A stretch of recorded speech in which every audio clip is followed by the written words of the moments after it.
starting at 15. I'm like, This meeting is being recorded. Look, 15, 14. I'm like, yo, what the fuck?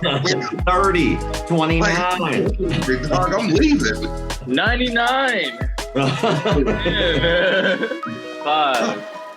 4, 2, 1, and we're live. What's up, guys? Welcome to another episode of the High Rollers Podcast. It's your man, Big Long 412. Got my guy, Brock Schaefer, with me as always. And today's guest, none other than the motherfucking martial arts rebel, the goddamn regulator, Mick Dojo Life himself, or as I know him, Rob. Well, I like the first half. That sounded good. Like Marshall, you gave me like a great introduction. I gotta change my name legally to something. Shit. Actually, guys, if you're new to the whole thing and don't even know much about McDojo Life, you may know the name, you may know the page and everything, but you may not exactly know. Maybe you've seen this come past it. Real quick, I'll even let you know what the fuck it is in the Ebonics way, layman terms. So every motherfucker from white, brown, black, yellow can understand this in a simple way. This motherfucker goes and find all the people who be like this, throw a finger at me, catch it, yeah, and then the dude like falls over because he hit him with that Kamehameha shit. You know, Rob's the guy who says, yo, I'm going to call number one bullshit on that. And if you think I'm, and for me to prove to you I think you're lying, I'll fucking come to you. And I want to see you do that shit. Or I want to see it be done live and I know it's real. So Rob is what we call a myth buster.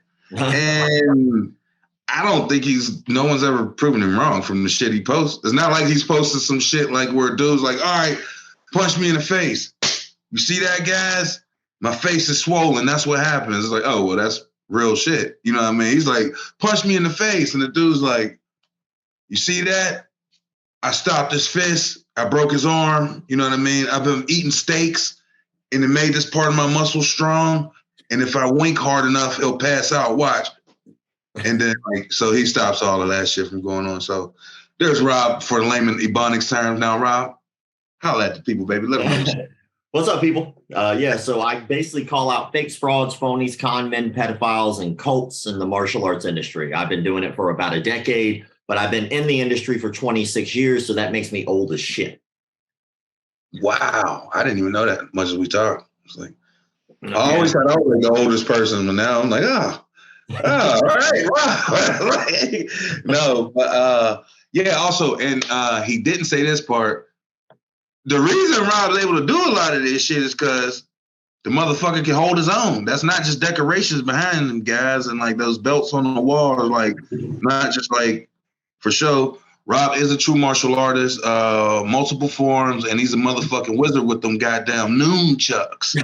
See him back there. Before he get off here, I'm gonna definitely have him swing them motherfuckers once or twice real quick. You know what I mean? What my man Michelangelo say? Oh, a fellow chucker, huh? Hey.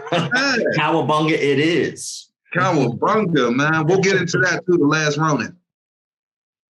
Oh, fuck. The Last Ronin. Oh, my God. What a fucking great story. That shit is sad, bro. I was like, I'm too old to be crying about some fucking cartoons, man. This shit, I'm hard. Yeah, man, I love my job. Like the coolest fucking job on the planet. And like, it has its ups and downs and stuff like that. I got to cover some really sad, dark shit from time to time. And I have to put up with people's bullshit. Like when you call out a cult, typically the leader is not the issue that you have to deal with. You typically have to deal with the follower, the devout, true believer. And like I did one story.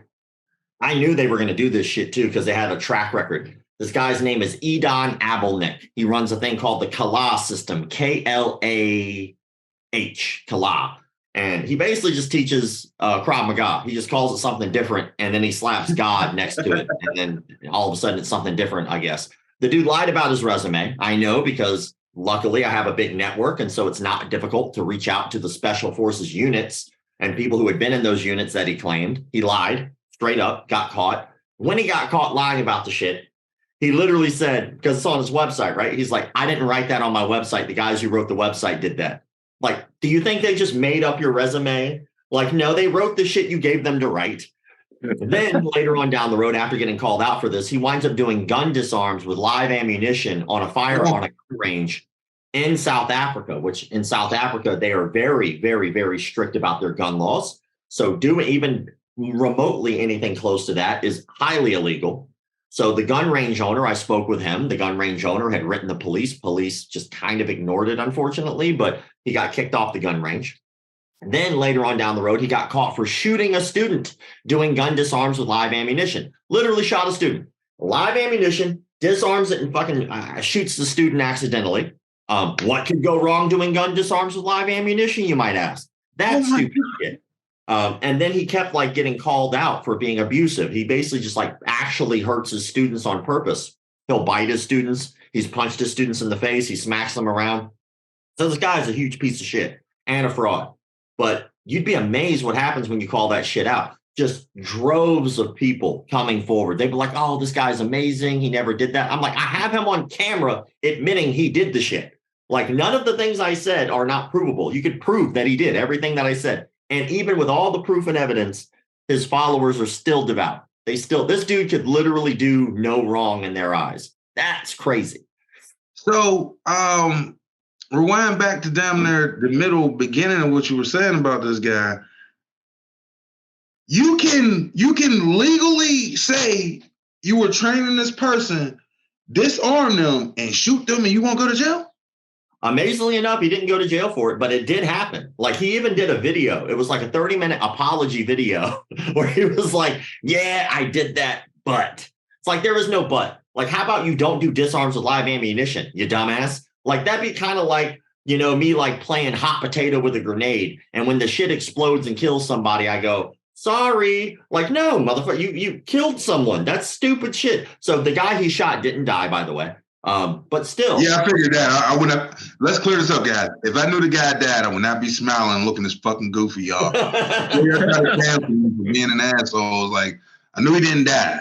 But I really am amazed, and I'm gonna note this in my safe in my elephant brain. If I get into it with somebody, I can say I was teaching them a move. I disarmed them and showed them the technique, and I shot them accidentally on purpose. And then I won't go to jail. Sorry. Whoops. Sorry. And I just got to write a letter saying it was an accident, but it wouldn't have happened if, hell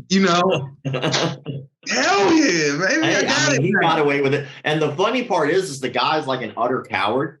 So he's like a kind of a thick dude, right? He's like a bigger guy. And you would imagine, all right, like he could probably hold his own. And he's like, this badass that he claims to be. Well, he's been called out so many times. And there's like record after record of him saying, oh, I'll be in such and such a place teaching a seminar. And then someone will call him out and be like, well, like, I think you're full of shit. I'd like to challenge you. And he doesn't have to do that. People challenge me all the time. And I say, no. Like, it's not hard. I'm a grown man. I can just say, that's fucking weird. Like, you think I'm going to fight?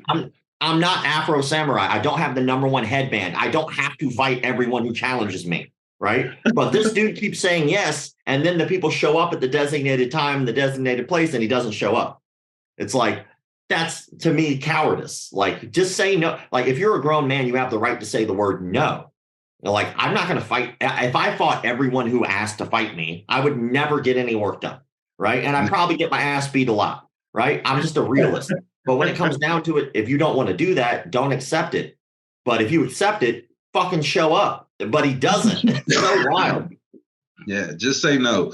So guys, girls, remember, just say no. And yeah, man, honestly, the segue, not even a segue or leave that subject. Like, that's it touched on something that, like, everybody, bro, it's okay to say no. Like, even all you dudes, if any of you random street dudes happen to be watching this or whatever with crews and all that, bro, it is completely okay to be like, nah, man, I ain't doing that shit. Or, you know what I mean? Nah, man, I'm cool. I ain't with that shit. Like, trust me, y'all, I've saved a bunch of my homeboys' lives by saying, no, nigga, that's dumb.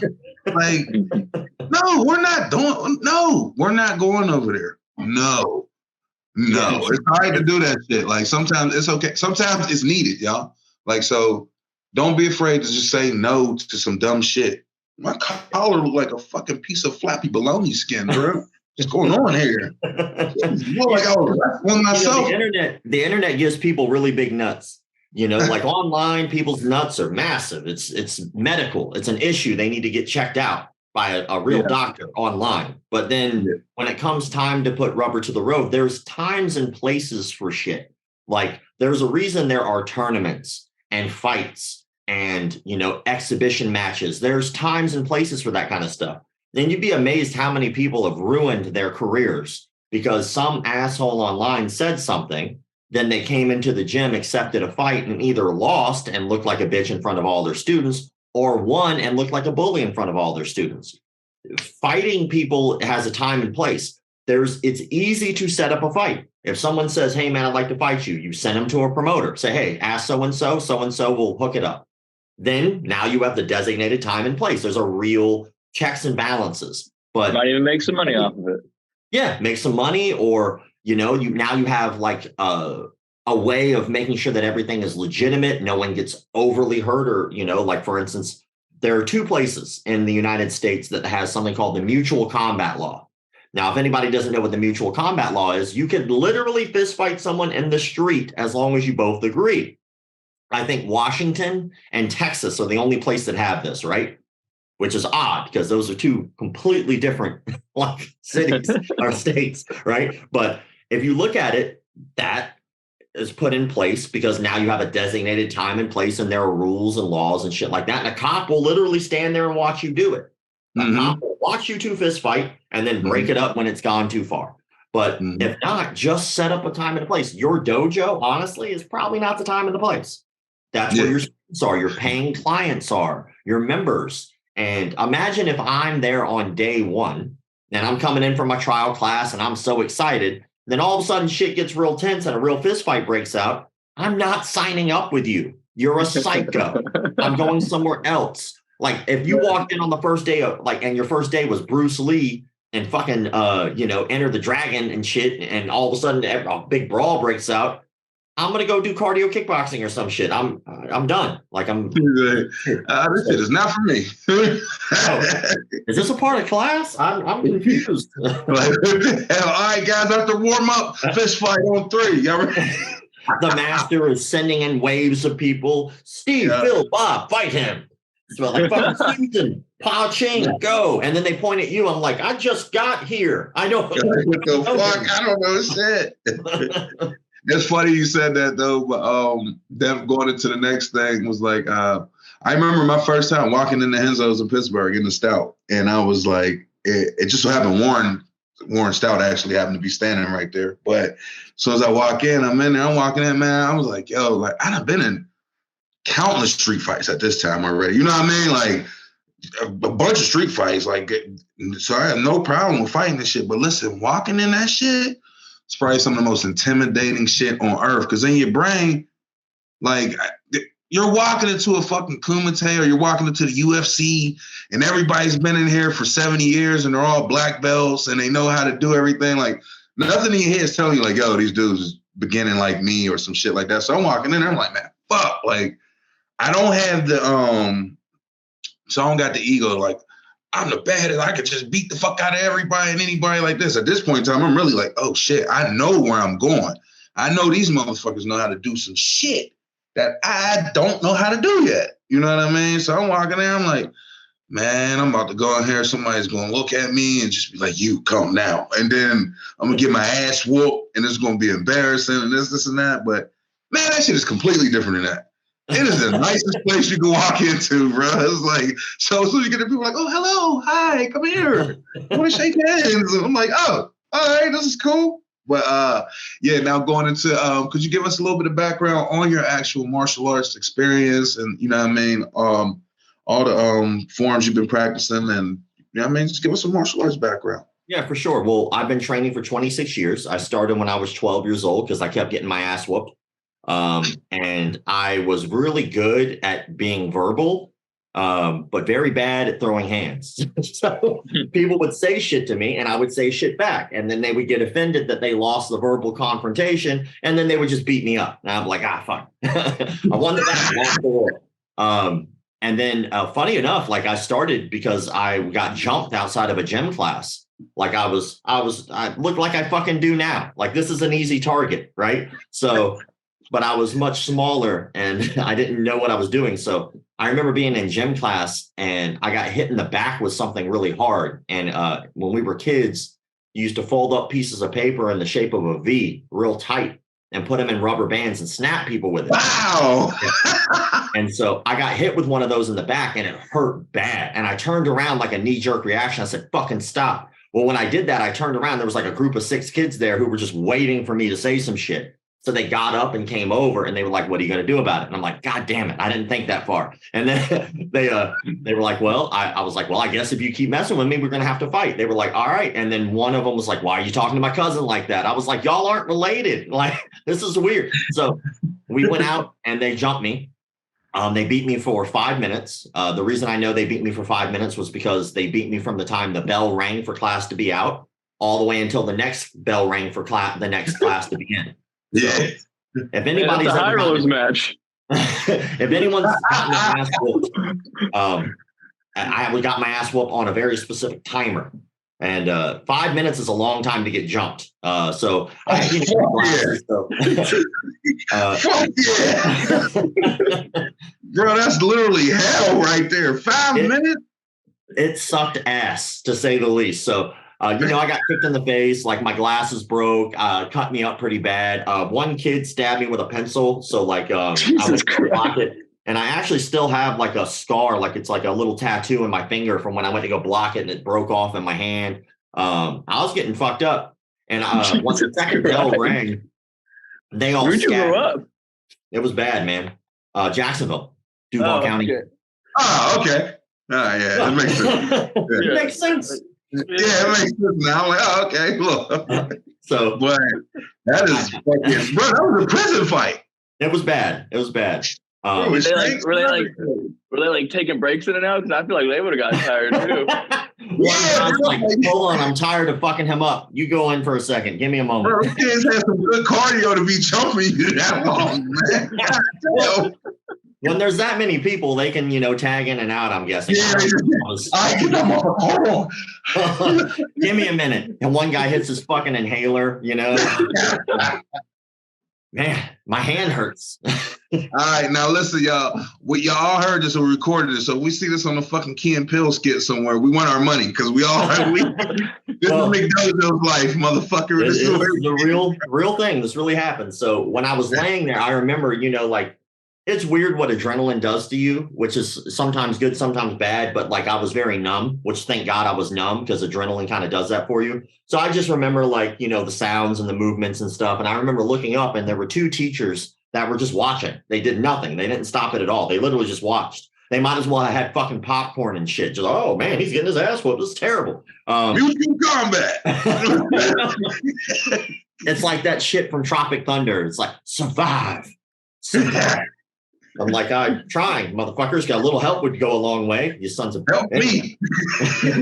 So, but the second bell rang and they all scattered. And a friend of mine, who's actually like my closest friend now, we've been thick as thieves ever since. But he was an overweight dude, and he was like, my glasses were fucked up, so I saw him kind of like, overweight dudes waddle. It's not like so I was there and I saw like a shadowy figure coming towards me, and he was just late to class. So he showed up and he like walked over, he picked me up and he starts walking me to the nurse's office. And we don't really, at the time, we're just acquaintances. So we don't really say anything. He was just being a good dude. And as we're walking to the nurse's office, he hands me a card. And he goes, you need this. It's the only thing we said to each other. He just goes, you need this. And so I grabbed it and it was like a free trial card. It was one of those like referral cards that martial arts schools have. And I go, put it in my pocket, right? So I went home that night and I told my mom, who was against me doing any sports because growing up, I was born with a cleft lip and palate. So I had so many surgeries and so many issues. She was worried that if I took a hard blow to the face, that it would ruin it and I'd have to go back through surgeries again. So I asked her, can I do this? And she said, maybe, which is not something my mom says. She says yes or no. And when she said maybe, it was like a month later was my birthday. And I had a box And she handed me a birthday present. It was just this one box, and I opened it up, and it was just a piece of paper. And in my head, I'm a kid. I'm like, what the fuck is this? Like, it was a contract for karate. She had signed up for an entire year, paid in full. And she said, your first night's tonight. And it was on my birthday. And so I went, took my first martial arts class. And then ever since, I've been doing this shit ever since. From there to now, I'm a 3rd degree black belt in something called American Freestyle Karate, which is like a Joe Louis, Bill Wallace type style. So it was more geared like kickboxing. We didn't do kata or anything like that. It was all technique and application. I'm a 3rd degree black belt in something called Lissa Jodo, which is a weapon system no one's ever heard of. It just means I'm good at nunchucks. I'm a purple belt in Brazilian Jiu-Jitsu, 6-0 amateur boxer, 4-2 amateur kickboxer. I was on an international kickboxing team for 2 years called Team Full Circle, where we traveled and did sport karate and kickboxing tournaments. I don't know. I had hundreds and hundreds of those fights. I just don't keep track of that shit because they were tournaments. Who gives a fuck? And then after that, I ran a martial arts school for 4 years. That got bought out because of the way that I did it. And then I started working at the Jiu-Jitsu Academy I was training at as a striking coach and kids program director. And then after that, McDojo Life blew up. And so now from that point here, I've been doing martial arts business consulting for schools to help them learn how to grow and keep students. And I've been doing McDojo Life about the same amount of time. So about a decade doing that. And here I am right now talking to you beautiful people. Woo! By beautiful, he means me, not bro. I just want to say that like your like intro into karate story sounds like Bruh, the best. Was like that the not best. another movie scene? Yeah, that sounds like the best like 80s movie I've ever heard of in my life. He's like, yo, my big boy friend walked me in and said, you need this. I mean, it's true. I did. That's the best shit ever. Can this please be the what is it? What's it called when they redo it? Redramatization? Can we do a redramatization before the McDojo documentary comes on? It's like you need it. And then it's fast forward through all the martial arts of your life. Yeah, and it's wild. So get this, like life is fucking weird, man. So his name's Joey Kroom, and we've known each other since we were 12 years old. We've been thick as thieves ever since. But what's wild is like as a kid, you could not get me out of the dojo. I was there every fucking day. I trained every day. I trained as much as I could. If there was nobody on the mat, I was hitting the bag. It was something I loved. And I was doing it at the time out of necessity because I got tired of getting my ass beat. It gets old after a while. If you've never had your ass beat repeatedly, it sucks. So we got so close, and then eventually he moved to Tampa, right? So he's been in Tampa for a couple of years, and we still keep close contact, and he'll visit and shit. We'll hang out when I'm out there. But he got to go with me to Karate Combat. And it was just like this weird thing because me and him had not been in the martial arts space together in a long time, like decades and shit, right? So he winds up like going to Karate Combat with me. And, like there's big names there. You got like Bas Rutten there and GSP and shit like that. And he was just kind of taken back by the whole thing. He was like, oh my God, these people know you and shit. And I was like, to me, I guess it's a weird thing because it's become casual. That's just life for me. That's just how it is. I don't think about it that way. But for him, he had this moment where he was just like, this is amazing. And I was like, well, in all honesty, it would have never happened had that moment not happened. Had he not taken the time to be a kind person to someone who needed it, I would have never done any of the thing. And what's really crazy is I owe him so much for that moment. I mean, with McDojo Life, I've been able to get martial arts schools closed down who had pedophiles in them. I've been able to get coaches removed who were abusive. We've been able to get people thousands of dollars back from companies like Endo Athletics, who continues to rip people off.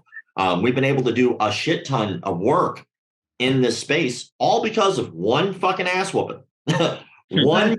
one ass whooping. So a long ass whooping. Though. Yeah, holy shit, that was enough. That's all I needed. You put a lot of time to think down there. Like, man, this sucks, man. I'm just. Oh shit, that was dumb. I'd also like to point out, like, that's why martial arts is good for communities and whatnot, because that could be taken. Certain kids that were in similar situations to you now might take that in a different direction where they might feel the need to go home and find a parent's gun and whatnot.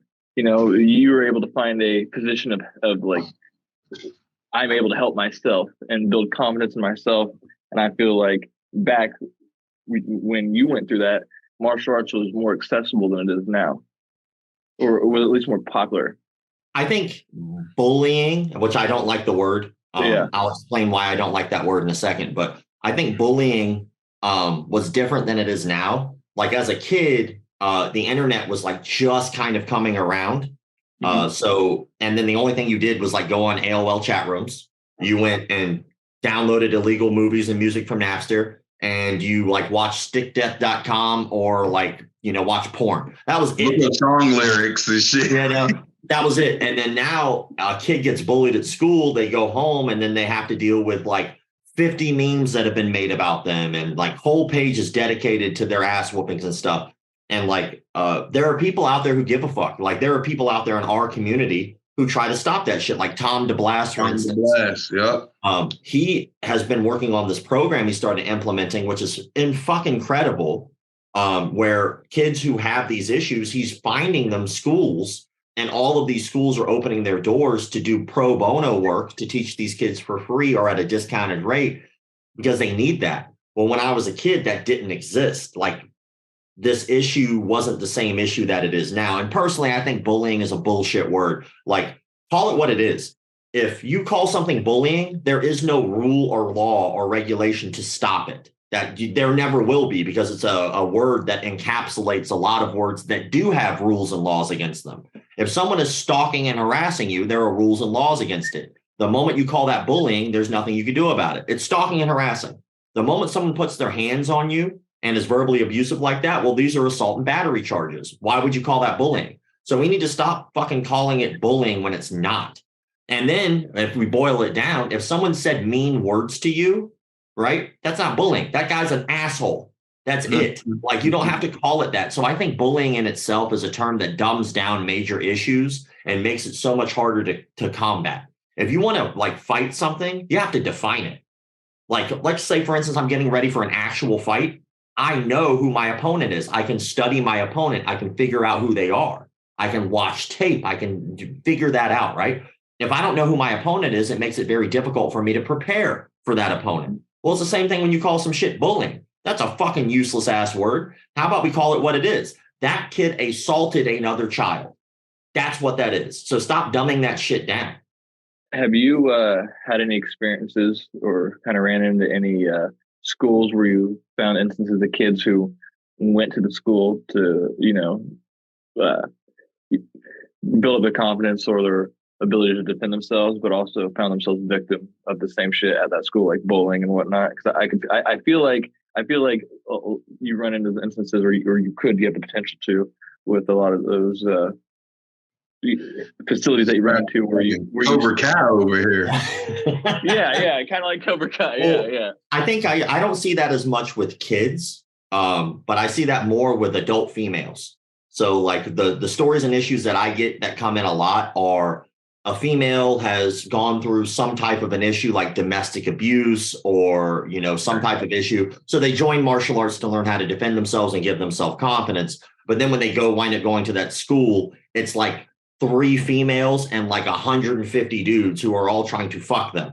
And so it kind of devalues the program for them, because when they go, it's like, well, I was here because I'm trying to get away from abuse. And now everybody here is trying to make this some type of a dating game rather than what it really is. And so like you have incidents where, you know, you have coaches that stalk and harass people. Like there's a guy named Carl Massaro. Carl Massaro is a black belt under Henzo. And I have nothing wrong with Henzo, by the way. I love Henzo to death. He's been nothing but fucking cool to me. But Carl Massaro stalked and harassed a woman, Maggie Holmes, I do believe. Well, Maggie went on a podcast about this and said, hey, I was stalked and harassed by this person.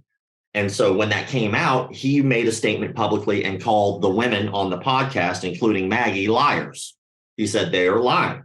Well, I was like, okay, well, one of you is lying. So let's do what I do. Let's investigate. So I reached out to both of them. I reached out to Carl and reached out to her and the other women on the podcast. And I said, hey, do you have evidence of any of this? The women sent me an entire Google Drive of screenshots and photos and recordings and police reports. Carl sent me a public statement No evidence whatsoever backing up anything that he said. And in that public statement, it basically was blackmail. And so I was out and about doing what I do, like got called somewhere or traveling. And so I hadn't gotten to the story yet. 2 weeks later, after he sent me his public statement, I received a cease and desist letter from him. I was like, so what I did with that cease and desist letter, this is the truth, you can look this up, was I was like, fuck you. I recorded myself wiping my ass with that cease and desist letter. I threw it in a bucket. I set it on fire, and then I pissed the fire out. Because fuck you, you're not going to stop me from telling people the truth. I don't give a shit if we go to the court system or not. I have the right to tell people the truth, and you gave me permission. That was your public statement, motherfucker. You think I'm not going to say it? So I interviewed 2 of the women that were in his public statement, and I basically just used that letter as a way to interview them. I was like, it says these things in the letter. What do you think about that? And of course, they had a police report that literally labeled his actions as stalking and harassing. Now, get this shit. These women went to martial arts, and she was dating Carl before the martial arts thing, right? But once they went in the martial arts industry, right, they go forward publicly talking about an instructor who hands down did the thing that they said he did. The instructor is still teaching today. He received no backlash whatsoever from that shit other than the story that I did about it. And get this shit, in text messages from other instructors inside that organization, they literally label him as Creepy Carl because he has a habit of doing this shit. Now, the reason I brought that story up is because that podcast is still called the Rear Naked Chicks Podcast, and it was run by 3 women. Now, get this shit. All of those women are in martial arts program. They did what they usually do. They had a guest on a fucking podcast. During that podcast, one of the instructors' names happened to pop up, and it wasn't even in a negative way. The instructor told all 3 of those women, because they all trained at the same school, that they could either stop the podcast or they could leave his school. Well, that's kind of fucked up when you start talking about outing someone who clearly in an organization is abusing people, caught dead to rights doing so. So here we are as an industry, and we're supposed to be giving people a safe haven. We're supposed to be teaching people to stand up for themselves. And what message do we send to the public when we take women like that who stand up for themselves, tell people the truth publicly, and then say, oh, by the way, I didn't like that you said this. Now get the fuck out of my school. That's abuse. That's bullshit. And what that does is it winds up putting us as martial arts instructors in a position where we all look bad from that shit. Because I don't give a fuck if it's karate, judo, taekwondo, kung fu, doesn't matter to me. We're all under the martial arts umbrella. And the public eye does not give a fuck because they don't know the difference between judo, jujitsu, kung fu, wushu. They don't fucking care. The public eye sees a martial arts instructor did this. Yeah. And that makes us all look bad. And so, yeah, like I said, I don't see the abuse thing happening where people like kids come and then they get abused. I see that more, like I said, with women specifically. And I think it's just because it's a male dominant industry. And like, look, man, I think that there are great instructors like CSA, right? A great school. Like they have women over there at that fucking school that are like supermodels, right? But that environment is conducive for them to feel safe and to have a good experience because they don't play that shit. Like you start harassing a woman at their facility, you got to fucking go. So, I mean, I think that it's just not so much kids, but adult females from what I've seen anyway. You know, like they have the BBB ratings, like the Better Business Bureau ratings. We need you to go around and give a McDojo Life rating for all these facilities, you know. I think it boils down to 3 things. You want to change the industry, right? It's simple. It's just, again, my opinion. 3 things, super easy. 1, require federal and local background checks. Anybody who works there volunteers, federal, local background check. Is that easy? 2, CPR first aid certification. Right. And 3, put a defibrillator in the facility because, again, like this is a physical thing. But when it comes down to it, there is no regulating body to what we do. I think and I don't think there should be because I think that's scary shit. Like whenever you have like some absolute power corrupts absolutely. It just does. Right. So like who's going to regulate all martial arts? Fucking nobody. Right. Because if they did, they would just corrupt the shit and then they'd charge somebody or whatever. Right. But how about we just make it so that way universally we understand martial arts better as a whole so the public can understand. So if the public walked in, most people only know to ask one question, which is how much does this cost? That's it. Mm-hmm. How much does it cost? Because they don't know anything else about it, right? But what if we taught the public to ask more questions? Like, hey, are you guys CPR certified? That's a very easy question, because if something happens, do I know that I'll be taken care of with the appropriate response? Like, High Rollers had a fucking room dedicated to medical issues. That's smart. That's what you should have, right? Or how about, are you guys federally or locally background checked? If not, how many stories have I done consistently over and over and over again every week of somebody who had a history of sexual assault, and then they wind up doing it again because they were given access to children because the instructor didn't do a background check? Boom. And Have you? not to be an asshole, but that's the last he gonna tell you about that shit right there. Because if you want to know any more, that's where you hit him up about the consulting thing, and that's how he help you grow your school and teach you the wrong ways to do shit. So y'all just got a little bit of free game right there. So take that, put it in your pocket, keep it with you, and know when I start some shit, I need a defibrillator. I need some background checks. I need to make sure ain't nobody, no toddler touchers in this motherfucker. So, you know what I mean? That's some free game for y'all. Y'all want any more of that? You know what I mean? This shit brought to you by High Rollers. Thank you, Ricky Bobby. We'll come around and get that right. You know what I mean? Copywritten 1998. Woo woo. You know what I'm saying? So, if you don't chew Big Red, then fuck you. Yeah, I do love fake news.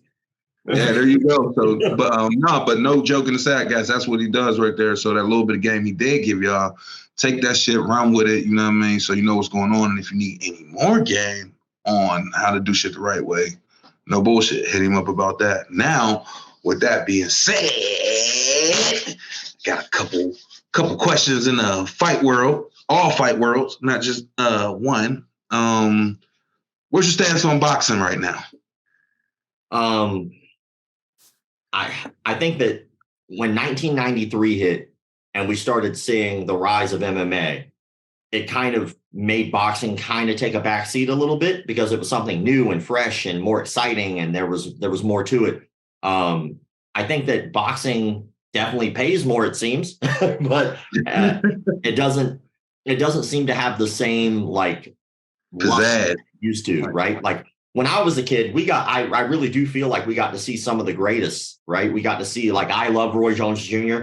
I used to watch Roy Jones Jr. stuff when I was a kid and like analyze and study his shit. He used to do these little things. Like still today, one of my favorite combinations I learned by watching Roy Jones Jr., which is a high jab, low jab to the body, high jab. He'd move back around and he'd pump fake the low jab and throw an overhand right. And so what would happen is he would get people in this like up, down game, right? We had Mike Tyson, we had Lennox Lewis, we had these amazing Rockman. We had all these amazing boxers, right? But I don't know if we have that same thing anymore. Even in MMA, there's this weird thing in fight sports where you can kind of pick and choose who you want to fight. Like, yeah. I don't want to fight him. Like, if you do that shit in any other sport, it's never going to fly. You're never going to see the World Series go, you know what? They won that title. These guys are going together. And one of them goes, you know what? That's not going to get the same ratings as if these guys made it. So they're not allowed to go to the World Series. We're just going to have them come anyway. But for some reason, you're allowed to do that in this. You can't do that with almost any other sport where you're just picking it. Do you see that shit in tennis? Nah, you know what? I don't really want to go against this person. No, you fucking play. And so it's weird that we have that in fight sports where you can kind of just pick and choose. And I think that waters down the waters. And I think that's kind of what happened to boxing, is things got a little more watered down because there was a lot of like, well, I'll fight him, but not him. And I'll fight this person and not that person. And it became more of a political game. I still love watching it. I still think that they're incredible fights, but I just don't see the same excitement that I used to have as a kid because now I see it more as a political game.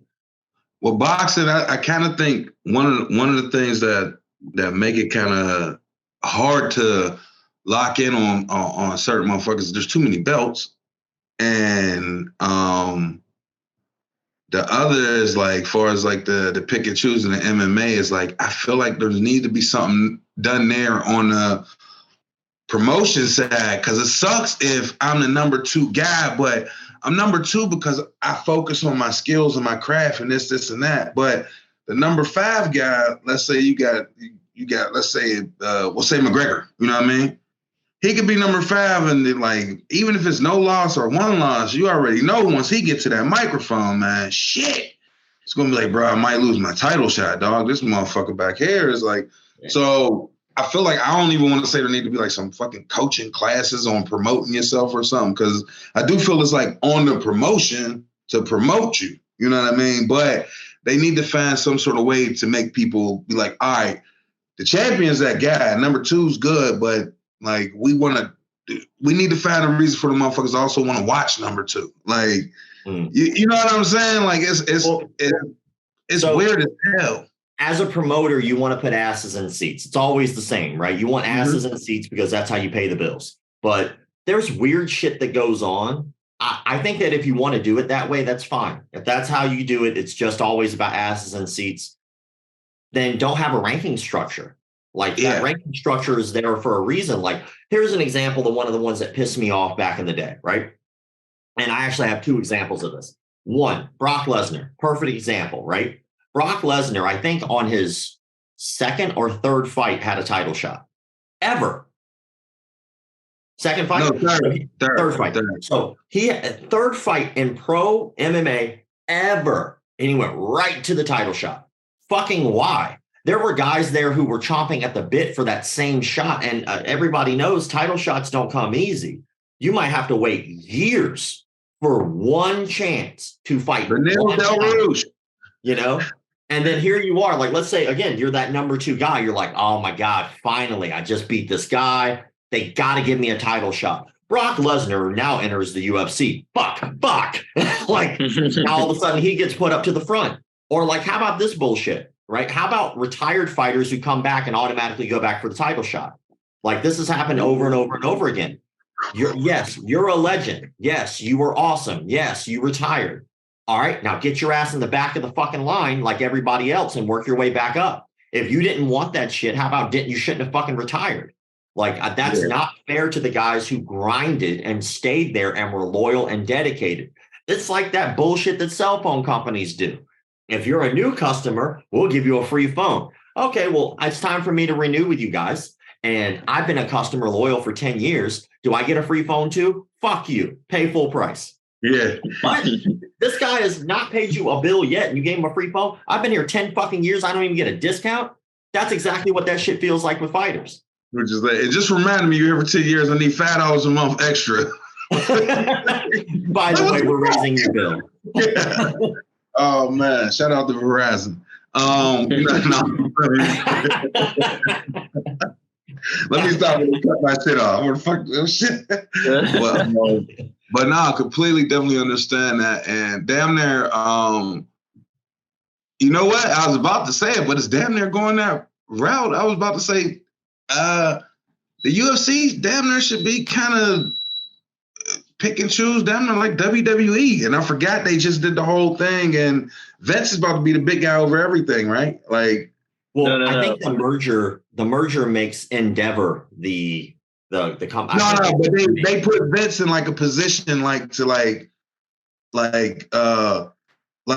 oversee that fucking whatever that little corner of that market is or something. I think they're making Vince like the fucking I can't remember. I just seen it popped up or something. They making Vince McMahon something of that shit. Like, well, so. You know. It's a very strange thing when you see like moving parts like that, because that's such a big merger. Who knows what's going on internally and how they're going to move forward. I'm pretty sure that if I had to guess, we're probably going to see an app that will merge all of those things together. They'll probably make a lot more original content, kind of like what Fight Pass is trying to do. But now that they have probably more money and more backing, they can probably do bigger, better things. Yeah, there's probably a lot of it, like production experience that comes with getting like all those WWE. Like guys, and I think we'll wind up seeing better content too. I think that we will see more cross promotion stuff, but I personally I think it's a great thing for the sport. So I don't think fans will see it the same way as I do. But like when Ronda Rousey first moved over to WWE, fans ate her ass up. They were so pissed off that she moved to something fake. That's not a fucking fan. That's somebody who's casually supporting you when it's good for them. But if you're a real fan, I would hope that you would like to see your favorite fighters succeed.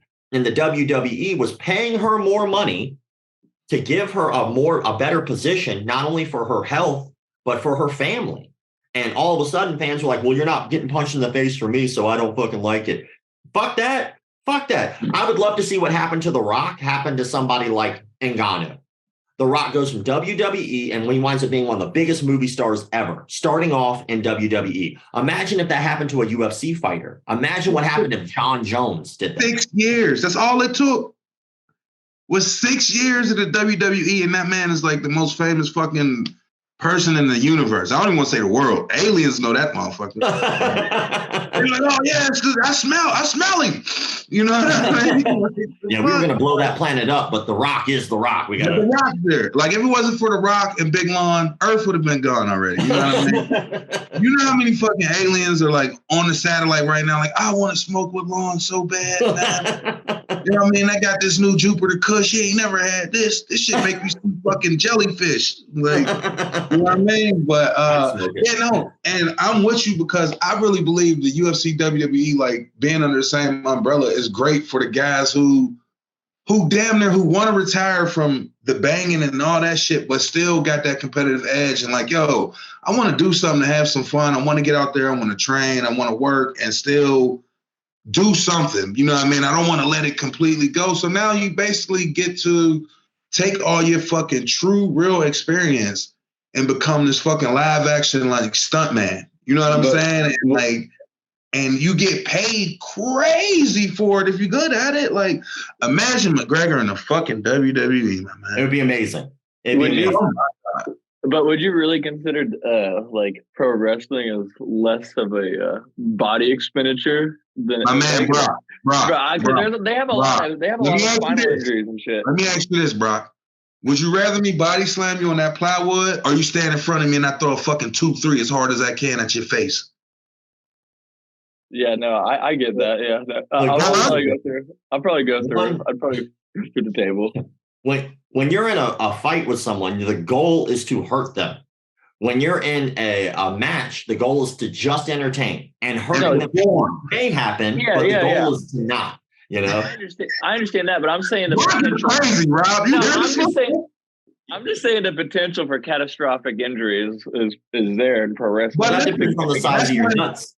And then I think it's when that's when you got to know like your role as a wrestler. Like our homie Bulletproof Troop, one of our pro wrestling guys, does high rollers all the time, an actual pro wrestler and a real MMA fighter. Troop is not about to go to a fucking TLC match, jumping off the fucking ladder, elbow dropping onto the floor through the table. It's like, all right, Troop's like, that's not me. That's not my size. You got guys who are more like that Goldberg guy who's like the, you know what I mean, the boom, boom, boom. Then you got your luchadors, your high flyers, you got your lightweight flyers, all your AJ Styles. You got guys like Mick Foley. You know, Mick Foley was a big dude, and he was the craziest person I think I've ever seen in my life. Like, he literally almost killed himself in front of his family by climbing up on a rafter, jumping off, landing on top of a cage, going through the cage and landing on the mat. And like, people were like, I'm pretty sure we just witnessed a murder. And then remember when his tooth went through his nose? Yeah. Bro, how about this one? Here's a good one for you. Like, since we're talking about MMA to wrestling, how about guys that went from wrestling to MMA? So like you have somebody like CM Punk. No, Rob. Think about it. CM Punk did not have to go to the real thing. He didn't. We all know he was making more money doing WWE. We all know that. We all know he was better there. We all know his image was better there. We all know that him going to MMA didn't help his image at all. As a matter of fact, it hurt his image, right? He did the shit because he fucking wanted to fight. He wanted to fight, yeah. That takes a lot of nuts. Batista's another one. Hey, he won his only fight. He won his only one, but it wasn't pretty. Did he have one or didn't he have three? I thought he did 3 fights. Oh no, I'm thinking about one versus that guy. Bobby Lashley. That's what I'm thinking about. Or even like Brock Lesnar, he is probably like a successful version of that. But at the end of the day, none of those guys have to do that. You know, like Yeah. if you're going from MMA, yeah, you're looking for a way out. You're looking for the movie deal. You're looking to get into stunt work. You're looking to do consulting. You're looking to do something on the back end, right? You're looking on a way out. WWE, you made it. Stay there, you're good. But then they decided just because they had the passion and heart for it, they wanted to go actually fight people for less money. I mean, you got to know they love the shit out of doing this if that's what they do. So like people shit on CM Punk, and I understand that why. But at the end of the day, he didn't have to do that. He chose to do that. And you got to give him some respect for that. Oh, 100%. Fuck yeah, because that shit is crazy. Like, yo, I'm getting paid millions of dollars to like do it safely. He's Now a I'm big getting star, paid too. a couple thousand to get punched in the face for real. See, Yeah, he definitely loves it. Brock's another one for real because, like, yeah, Brock and CM Punk, you definitely can use them because it's not like they were just like some C-level wrestlers or B-level wrestlers. Like, no, these motherfuckers was they was the top of the top. And they will say, yo, I'm going over here to do this shit. Like, yeah, Brock had better success or whatever. But like you're saying, like, just to have the nuts to do that shit is fucking crazy. Like, could you imagine The Rock being like, you know what? I'm gonna go do a cage fight. Nigga, why? Nigga, why? What the why? Look, we'll close the gate in your backyard, call the cage, and I'll fight you. And you know what I mean? No one's ever got to see it. You don't. What the fuck you want to go do that shit for? Like, you know what I mean? But jumping back to where we fucking started from this shit. Did you watch the Loma and Haney Devin fight? No, man, I was so I've been gone. I've been out of town. I was in Vegas. Took my mom to Vegas for like a week and a half. Okay. She's never been on a flight, so it was the first time she's ever been on a plane. First time we've ever had like a family vacation. So she loved it. And then when I got back from that, my flight was delayed by a day. So I was supposed to have a day of rest. Well, I didn't get that. So I wind up going right to Miami, and I was in Miami for like 3 days for Karate Combat. And then after Karate Combat, I went right to Orlando. I did a podcast in Orlando, and then I finally made it home on like Monday evening. So like my whole time there was pretty much dedicated to Karate Combat, which by the way is fucking dope. it looks cool. That's just amazing. Cool. Yeah, it looks really cool. Like that's one of the live events that I really want to go see. If you motherfuckers did not know, I am 100% a Kempo karate student under Master Ray Wizard in LA, who is under Steve, and Cynthia Prouder, who is under Siho Steve Muhammad. You know what I'm saying? So I do the shit. I just don't say it. Me and my brother Breeze, we do karate. It's the reason I can move like I move. I get in and out. All my little. Let me shut the fuck up because I don't want y'all to know too much about me. Hey, you still do Lon? You still do karate? You still?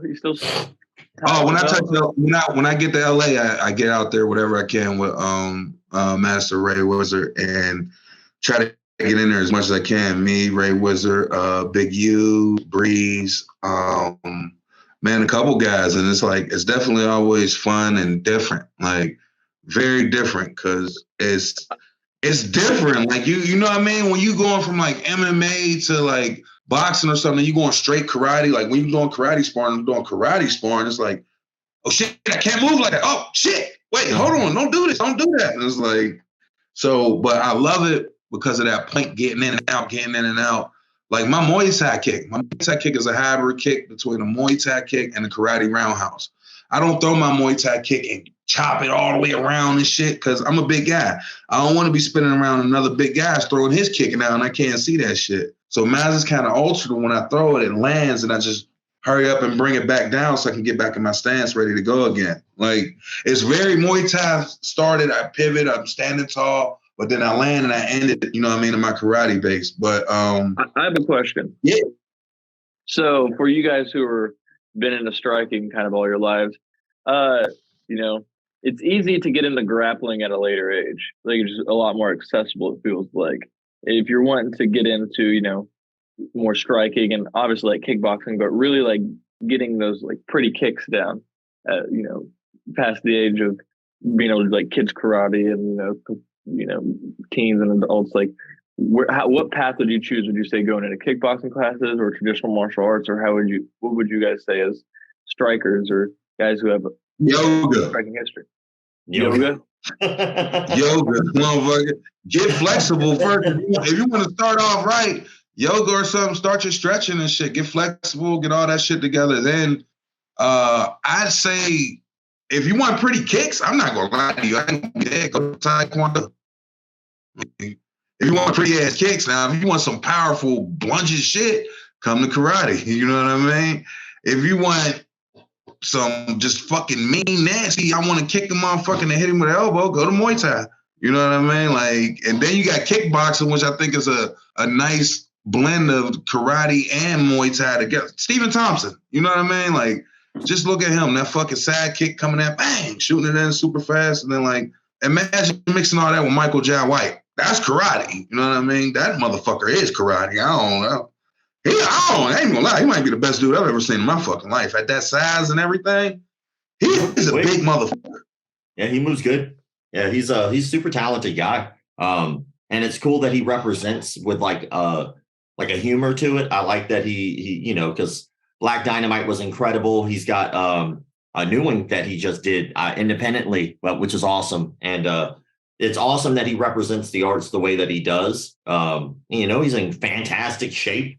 He stays that way. A lot of guys, like, when you do martial arts for so long, you get a little older, you feel like you paid your dues. Fuck it, I'm not going to do it anymore. But, you know, he's constantly training. He's constantly still working and acting and writing and shit. He's a busy dude and he still stays in shape. It's impressive. But if I had to give somebody what to do, I would just say do the one that makes you happy. Like, unless you're an asshole or unless you do it for a living, those are your options, right? If you're an asshole, you're fighting people all the time because you're an asshole. So you're going to need to be effective at it. And if you want to be a good asshole, you might want to be good and skilled at martial arts because you're going to be fighting people a lot.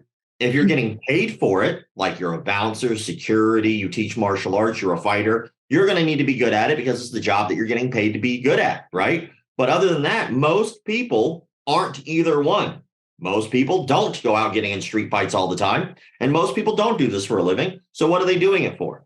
75%. This is a real statistic. Feel free to look it up. 75% of people who join martial arts never compete a day in their life. So why are they doing it? Why are they doing it? You can, there's, by the way, for anybody who doesn't know, it's like there are programs like point of sale systems for martial arts schools, like Perfect Mind, Mind Body, Rainmaker, things like Zen Planner. These are all softwares and they keep stats for shit like that, right? Well, if 75% of people who join martial arts never compete, why are they doing it? Well, I would hope they're doing it for something that they feel is enriching their lives and makes them better. If you're only joining martial arts because you want to learn how to beat people up, have that same mentality when you're 60. Are you still going to be doing martial arts? Because I guarantee you ain't beating up anybody at 60. You know, 70. You think Pai Mei is real? Pai Mei is not real. Pai Mei is a great thought that if you train martial arts your entire life, eventually you could be untouchable. But that's a fucking lie. It's just like anything else. You're going to be really good up to a certain point, then your body's going to fall apart and you're not going to be as good as you used to be. And all the hard work and dedication that you laid the groundwork for, the next generation is going to learn from that. And they're going to be 10 times better and 10 times faster than you. So by the time you get on your way out, the young generation already learned from your mistakes. And now your body's paying the price while they're getting better. So if you're going to join martial arts, no matter what the shit is, striking or whatnot, do the shit that makes you happy. You're going to spend more time in the gym than you are using it in real life. So you might as well enjoy the shit out of it. And if anybody doesn't like the fact that you do Aikido or fucking Tai Chi, fuck them. Do the shit that makes you happy. They don't pay your bills. They can kiss your ass twice and the hole. Yeah. So fuckers, I do Tai Chi. So fuck y'all. I'm just saying, man, like we focus so much on the shit that doesn't fucking matter. Like, you know, it's our ego. We want to project our own shit. We like coaches do this shit all the time and it annoys the hell out of me. Coaches project their own goals onto their students. I'm going to make you a world champion. Well, bitch, I'm only here on Mondays and I'm only doing this to get out of the house. You're going to be a world champion. Like my instructor, I'll give you a quote, a direct quote from my instructor. He passed away a few years ago due to cancer. Rest in peace. But I remember, like, I used to work at this place called Black and Blue Video Productions, which was a production company that made like martial arts instructionals back in the day. And in exchange for like discounts and stuff, I used to go in there and I used to put labels on VHS tapes, right? If anybody remembers the VHS tapes, there was like those little labels in the middle with the names. I used to put labels on shit. And I got like free instructionals, little money here and there, like, but I spent a lot of time with my instructor there, and I got like private lessons a lot. And I remember one of the quotes that he told me. He said, there are people on the planet that want to be world champions. They're very rare, but they exist. People who are dedicated to becoming the best in the world at what they do, the best at their craft. He goes, but that's not most people. He goes, most people want to feel like world champions Mondays and Tuesdays, or Mondays and Wednesdays, between the hours of 7 p.m. to 8 p.m. He goes, that's most people. They just want to feel that way for a very small portion of their time. So why shouldn't we want to feel good? I'm paying you money. It's not just to be good at something, but it's to get something out of this. And sometimes that something out of it is I laughed with some friends for an hour while we worked on a skill. I got some advice. One guy who signed up at a jiu-jitsu academy I was at, he straight up told us this later on, but he said the only reason that he joined martial arts was because there was a girl in his office and he was too shy and too out of shape to ask her out. So he wanted to join martial arts because he wanted to lose weight, gain confidence enough to ask her out. And after about a year in our program, he did lose weight because, of course, if you're doing jiu-jitsu in a gi, you're going to fucking lose weight when you don't ever work out. Fucking weight. It's hot of shit. Fucking weight. So he wound up asking that girl out. They got married, had 2 kids. Do you think he gave 2 fucks about being a world champion? No, but if somebody tried to shove that shit down his throat, he would have quit and probably never done it. So like, I think there's more to it than just like kicks and punches, in my opinion. I think there's so much more value to it than this art is better than that art. I think it's this environment is better than that environment, in my opinion. Yeah, that's a great way to put it. So we hear you got a documentary on the way. Hell yeah. I've been working on it. You wanna enrich us on that? Absolutely. I'll even give you a play-by-play. So we started the idea because I've never done anything with McDojo Life that people didn't ask me to do. So for the first like 4 years of McDojo Life, I didn't even put my face out there. Like people didn't know who ran the page. And then people just kept asking so much. I was like, all right, fuck it. I guess hey, I'm here. I exist. And then after that, people were like, I'd wear that t-shirt. And I was like, I should probably make t-shirts. Somebody was like, how do all these like fake martial arts masters have so many students? I was like, well, I could teach you. It's like not hard. And then so like everything I've ever done was asked of me by the people who follow it. And so one day somebody said this would be a great show. And I was like, yeah, actually, it might actually be a good show. So I was like, fuck it, let's go try that. So I flew my ass out to California. I found a fake martial arts instructor who was teaching a seminar out there, and we wind up filming it. Well, when we filmed it, it was like legit. Like I had a real crew, real sound guy. We had real everything, right? So sorry to interrupt, but like, how did you approach him with that? Like, how are you coming at him? Are you coming at him like his friend at first or what? Well, I don't think you have to lie to them. From what I've seen, most of these guys have like really big egos and they really believe what they're saying. They believe that shit. It's weird. They believe it. But so I sent him an email for that particular seminar. I sent him like paragraphs. It was like a fucking thesis. And I was like, my name is Rob. I'm going to be doing a documentary. That documentary is about different martial arts. I saw your martial art was very interesting to me. I'd love to learn more about it. Would you mind if I came out and filmed? And it was paragraphs. So I'm just paraphrasing, but they only wrote me back like 2 sentences.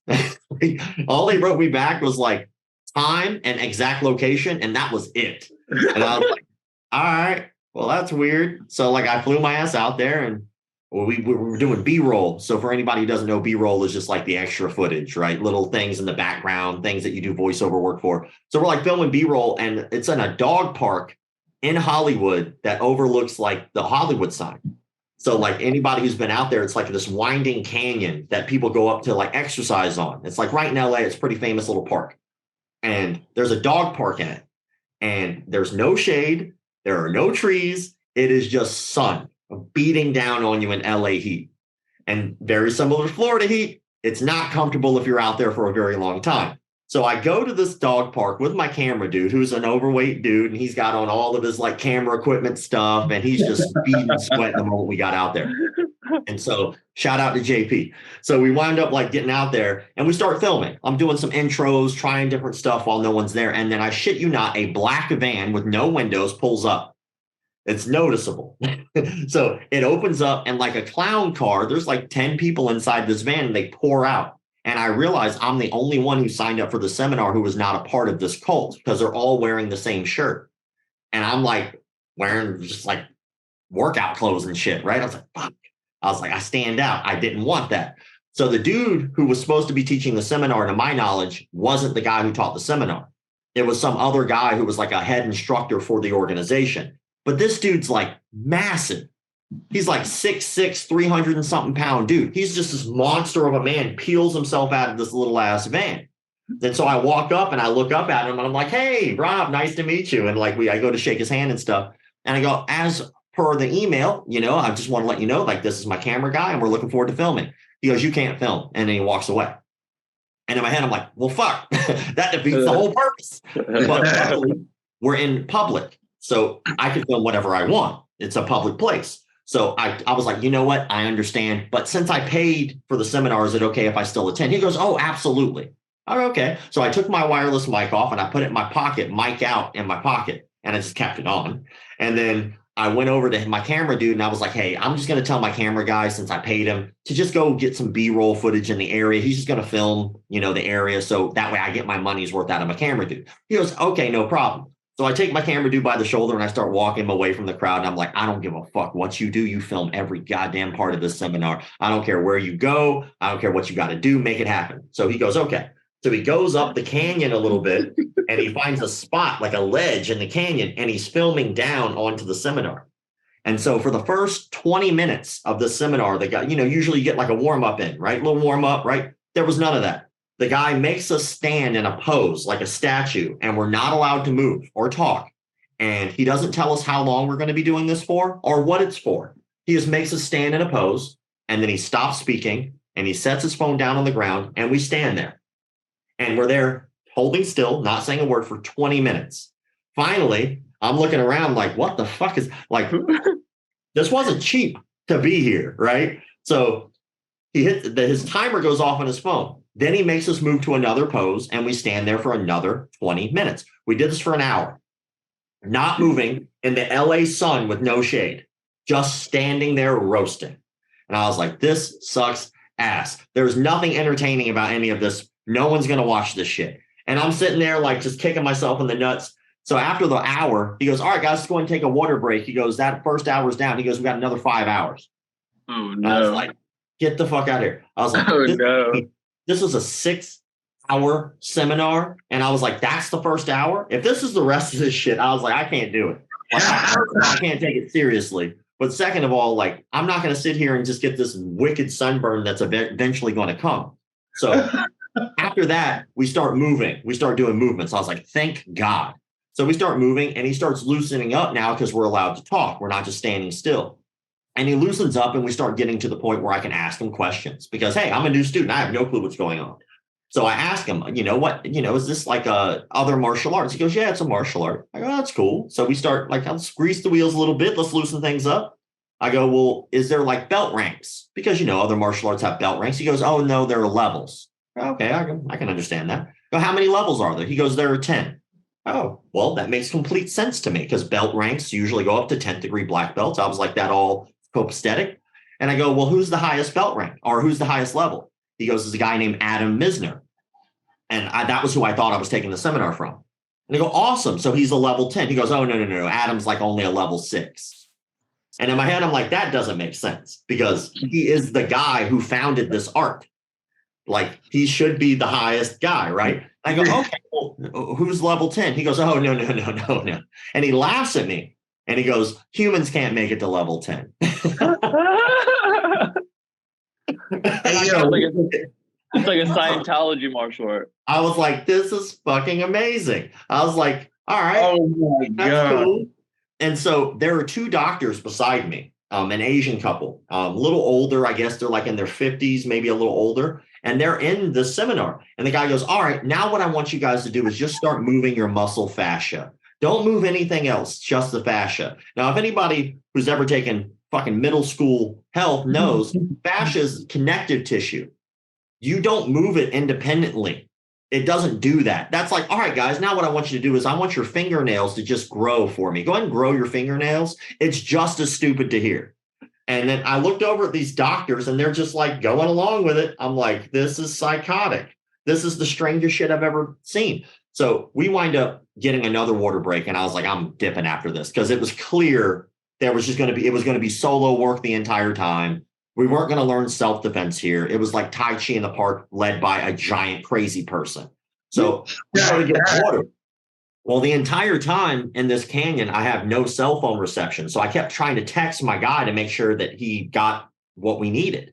Because you got to remember, we're in LA. So they're always on the lookout. Like if you're filming without a permit or, you know, so I was worried that maybe he got busted because I didn't hear anything back and I realized I had no bars.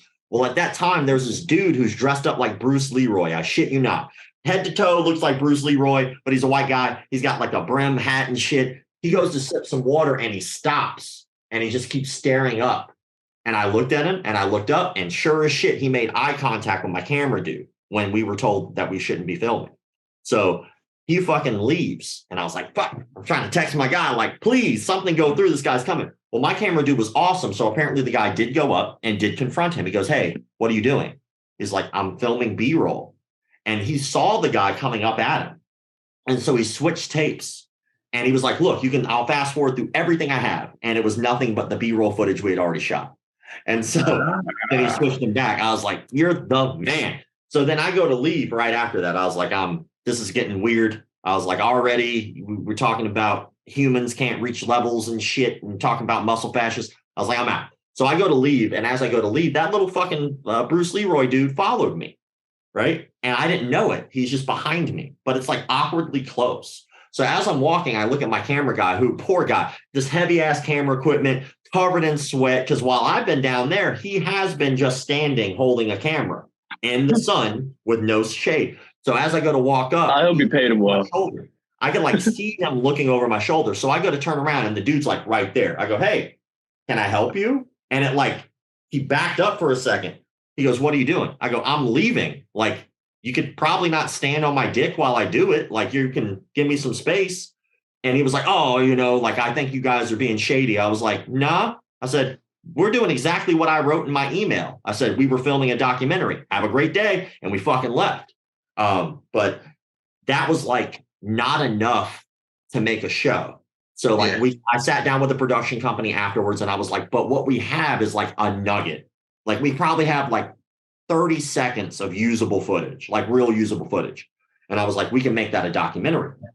So we sat down. It took roughly about 3 months for us to lay out the plans for how we wanted to do it.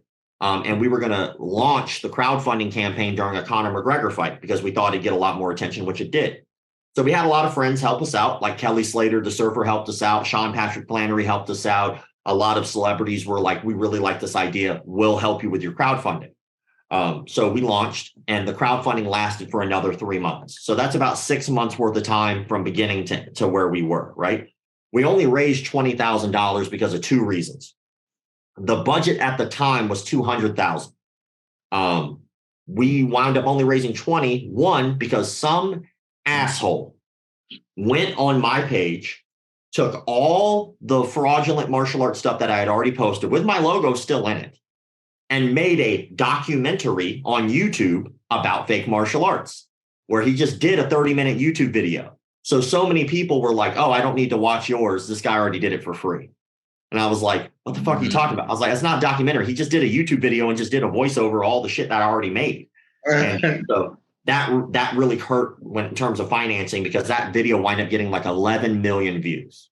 Because he just piggybacked on what I did. He used our advertising to release his own mini doc, which is a YouTube video. So that sucked. Really cost us a lot. Another thing I wasn't aware of was apparently like a year or two before we started working on our stuff, some guy was trying to make a documentary about red belts in jiu-jitsu. And of course, he crowdfunded it. Well, after he reached his crowdfunding goal, he grabbed the money and left, and nobody heard from him ever since. So like people were jaded from that. And I was like constantly having to tell people, I don't fucking know that guy.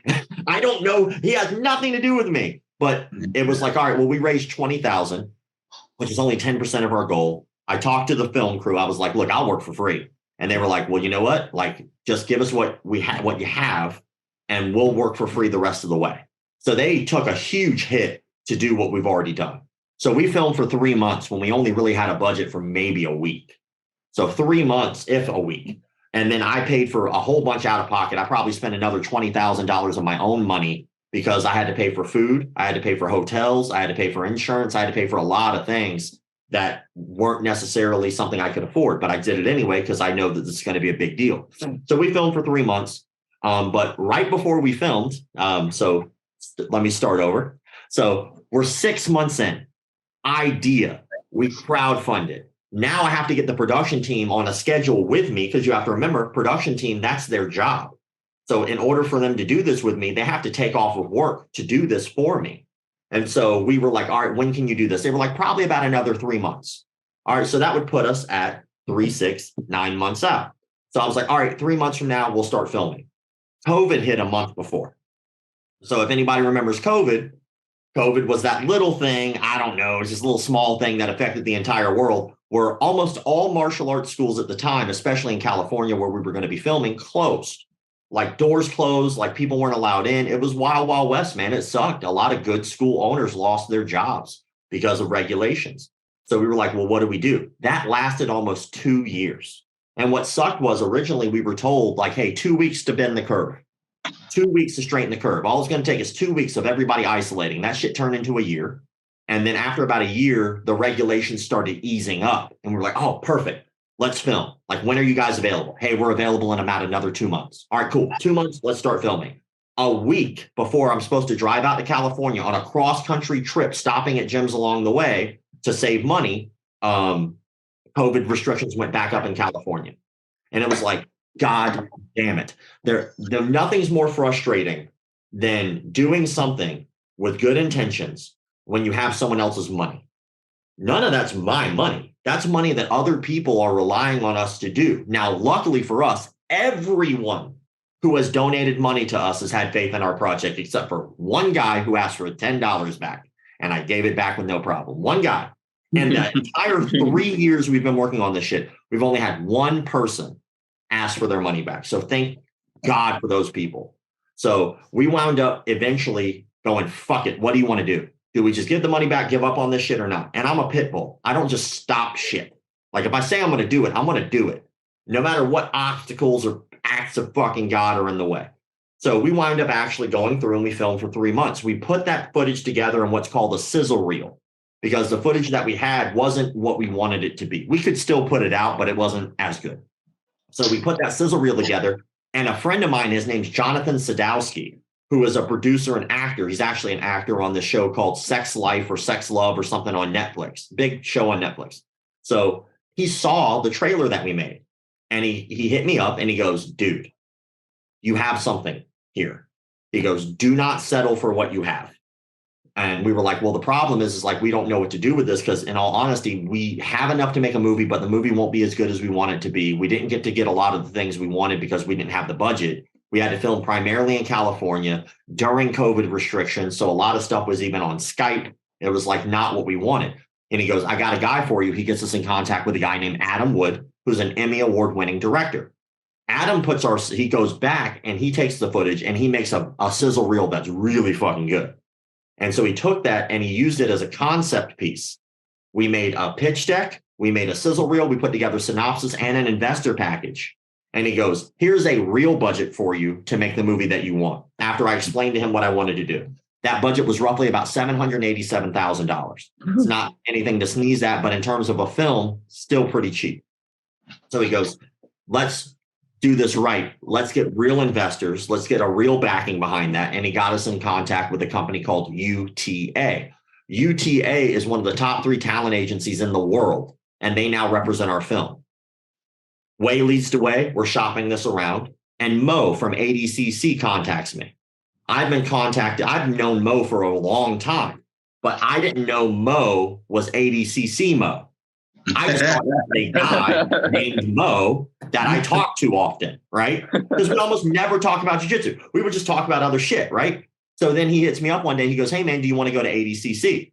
And I was like, yeah, I mean, but the tickets sold out like immediately. He's like, I was like, there's no way I can go. He goes, I can get you in. I go, how are you going to do that? He goes, I run it.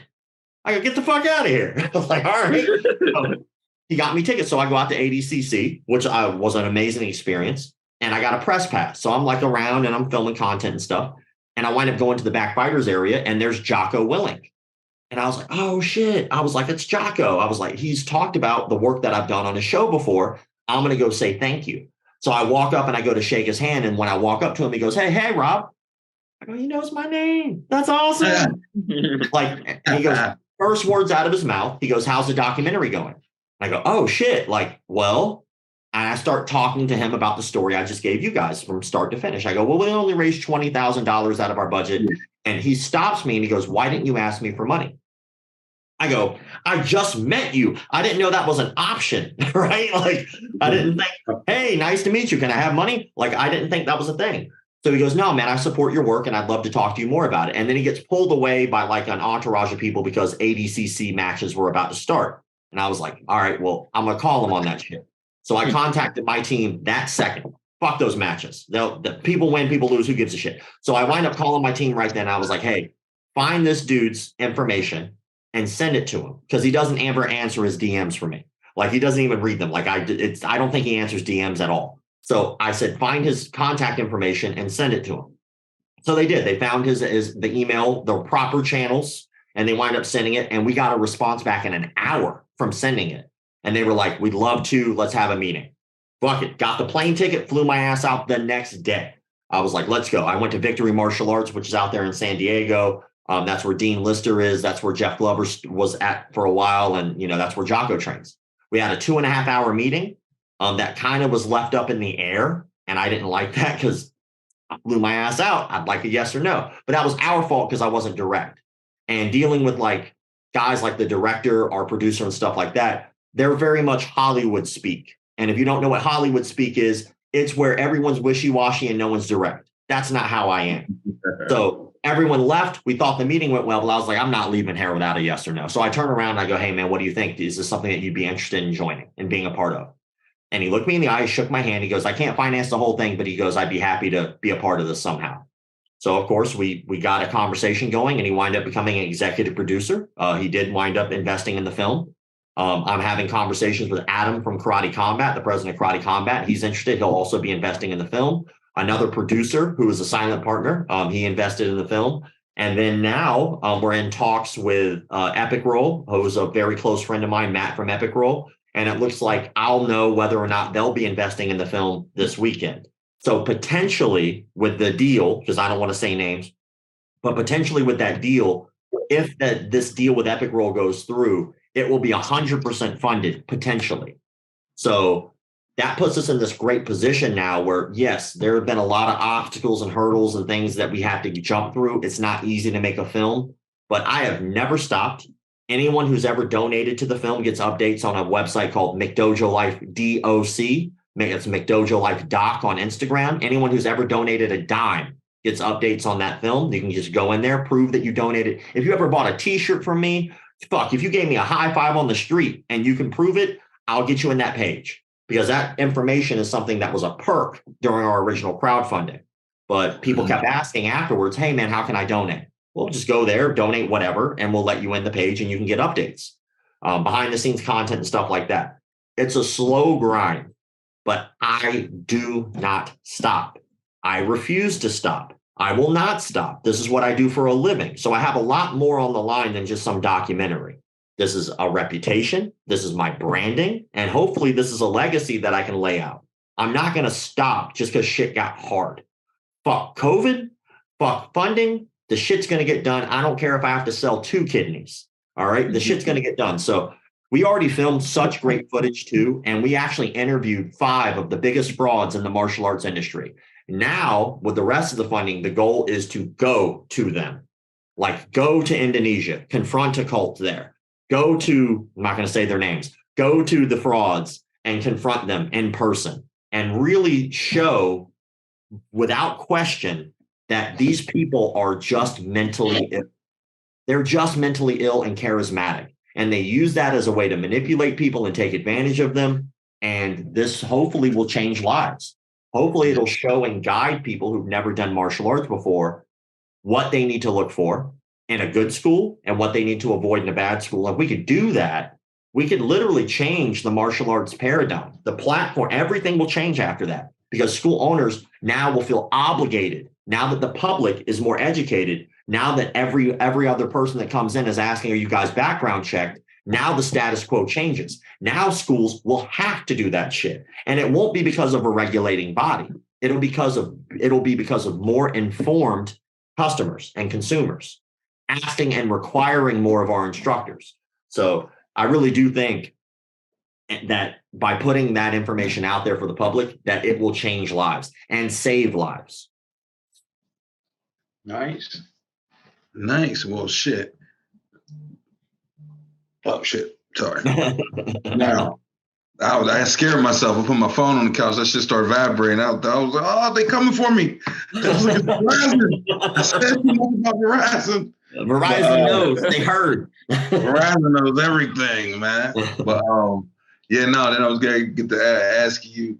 So, how in the hell did you find out about high rollers? Ain't nobody asked you. Hey. Ain't nobody asked you. Come here. Here. You want your camera time? Come on. Come here. Come see Rob. Come on. I don't remember how I found out. I do remember the first time I went to a high rollers though, because y'all were cool as shit. So y'all had an event in Miami. Oh yeah. So I think we might have had a conversation or something like that, and then I got invited to the event, and I was like, well, fuck it, I like Miami and I like weed, so let's make these two things meet. So I went to Miami, and then you guys were super hospitable. The environment was really relaxed. Obviously, in Florida, it's medical, so it's not recreational, so it was a little bit different the way that it was handled. But we smoked some weed and we hung out and did some interviews and stuff, and I had a good time. And you guys had a gentleman at the time who was not somebody that wound up being a good person that you eventually removed from the operation, which I'm glad that you guys did. And then that kind of he personally left a sour taste in my mouth, and other people had complained. But the only reason I never did a story about it was because I knew you were a good person. And I knew that if I did a story about it, it would have hurt you, even though he was a dick. And now that he's removed from the organization, I think that's the best thing you guys could have possibly done, because he was like basically just a step away from forcing me to have to do a story, because he was hurting other people. So he was really putting me in this weird position where it was like, I can let some of this slide, but I was like, if he fucks up again, I will not have a choice, because anybody that knows me knows that the job is more important than the people. No matter if I know you or not. The first conversation I have with any sponsor, by the way, just in case anybody ever decides to sponsor me, is I will burn the house down with me in it. So if I found out one of my sponsors did some shit that was shady, fuck you too. Like, okay, sorry. Like, I guess that just won't be a bill I get paid anymore. Like, I'd appreciate that, but I can't. So I'm glad you guys got rid of that cancer in your organization. I think that was smart for you. And I think that because you are who you are, Lon, I think that did a lot for your organization.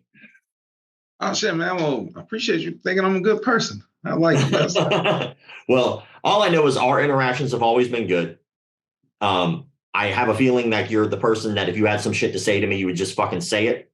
And all my interactions that were negative had nothing to do with you. And I have yet to have anybody say anything ill of you. So all of those things matter. But when it comes down to like an organization, you're not going after a person. You're going after a company. And in that company, there's a lot of people in a company. So you have to put that into a factor. Like, okay, well, if I go after, let's say, this martial arts school, well, I'm not just going after the person who owns it. When the school closes down, all those employees are out of a job. Did they do anything wrong? Well, it has to weigh on my conscience. Did I just ruin somebody's career? Did I have proof? Did I have evidence? All that shit, right? So, but that guy was a douchebag, and fuck him. I would tell him to kiss my ass any day of the week. Jesus. All right. Well, what the fuck was I about to ask you next? Tell us Well, about how was your second time coming to High Roller? First time was great. The second time was great. There was the interactions with that dude. But like going to the actual headquarters and stuff was like an experience. It was an experience. There was two people in the podcast room who were doing nothing but rolling joints the entire time I was there, which was hours. Just rolling. Was that ADCC weekend? Yeah. Well, it wasn't I had been there before, and then ADCC weekend I went back. And it was just awesome because you're in there, like everybody who's there trains jujitsu. Like everyone who's there is there for a very specific purpose. We're having a great time. I mean, you guys were even really hospitable because I didn't have cash on me. So and there wasn't an ATM in the area, and there was my back was all fucked up. So you guys had like a masseuse on site, and I was like, please, like help me. So and then even the weed wasn't helping. So I knew I was in pain. And then afterwards, I was like, reached on my wallet. I was like, fuck, I don't have cash. I was looking for an ATM. And that new guy that you hired, I forget his name, super nice guy, tall, lanky, white guy. Kevin. Yes. So super nice dude, right? I walked up to him. I go, hey, man, is there an ATM around here? He goes, actually, not really. He goes, but here. And he paid for it. He paid for the massage. I thought that was really nice of him. He didn't have to do that. And it's like a really good environment in there. Everybody's got like real good vibes. There's no like ego in there. It feels like home. It feels like you are welcome.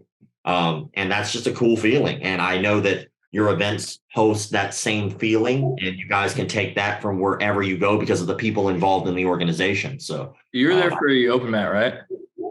Say that again. You were there for the open mat the day before. I was. It was the first time. I was about to tell them about that open mat experience where you finally did the high rolling thing. Yeah. So I've never been on any substances whatsoever and trained ever. Well, I did some boxing matches at a party one time when I was drunk as a kid, but like never like on weed. So I never trained on weed. So I was there and I was like, well, fuck it. What better place? What better place to have your first high roller experience than high rollers, right? So I tried it like an experiment. So I took a hit, which didn't do much, and then I rolled and tried to see what that felt like, right? And then I took another hit, and I got a little like higher as I went, right? So, and then I tried to just get wrecked. So I just like was chiefing it, and I was like, all right, now I'm pretty fucked up. So like, let's see how this goes. And I rolled at first with my homie Matt from Epic Roll. And that was cool. It was cool that he was the guy, and like at first, and it was just like a nice flow roll just to see what it felt like.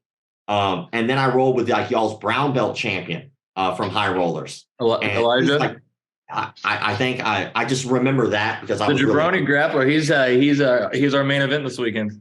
Oh, I got you. He had big ass hands. I remember that shit. And like we were rolling, and he was so nice to me because he could have fucked me up, and he was just choosing not to. And he was like, "Oh man, like why don't you try this?" While I'm like got him in a toe hold and shit, and he's just like he was like giving me advice, and I was like, "Thanks, man." But I personally like so far, but I want to give it more chances. So one time I need to do it more to get a better feel because now I know what to expect because I was in my head too much. See, next time, did you hit up the 10th Planet Open Mat on Sundays when you were in Vegas this last time?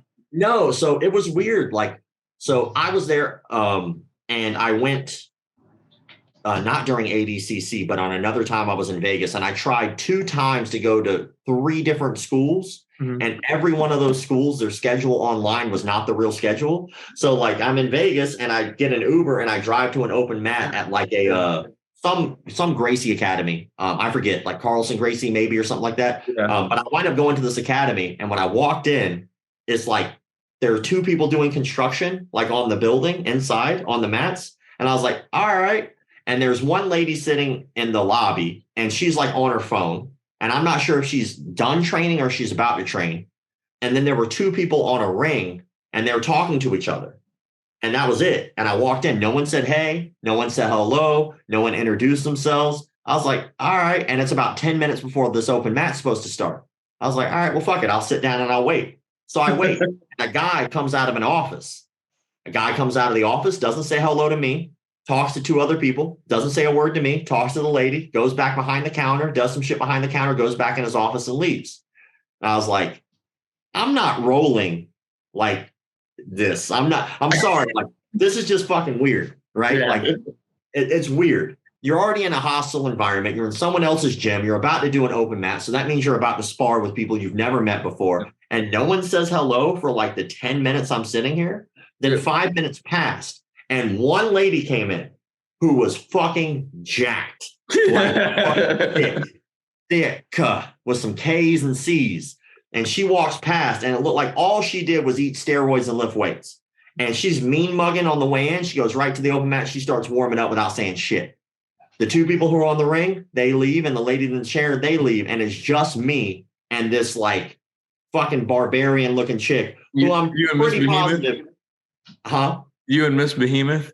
Yeah, I was like, no fucking way. I was like, nothing about this is comfortable to me.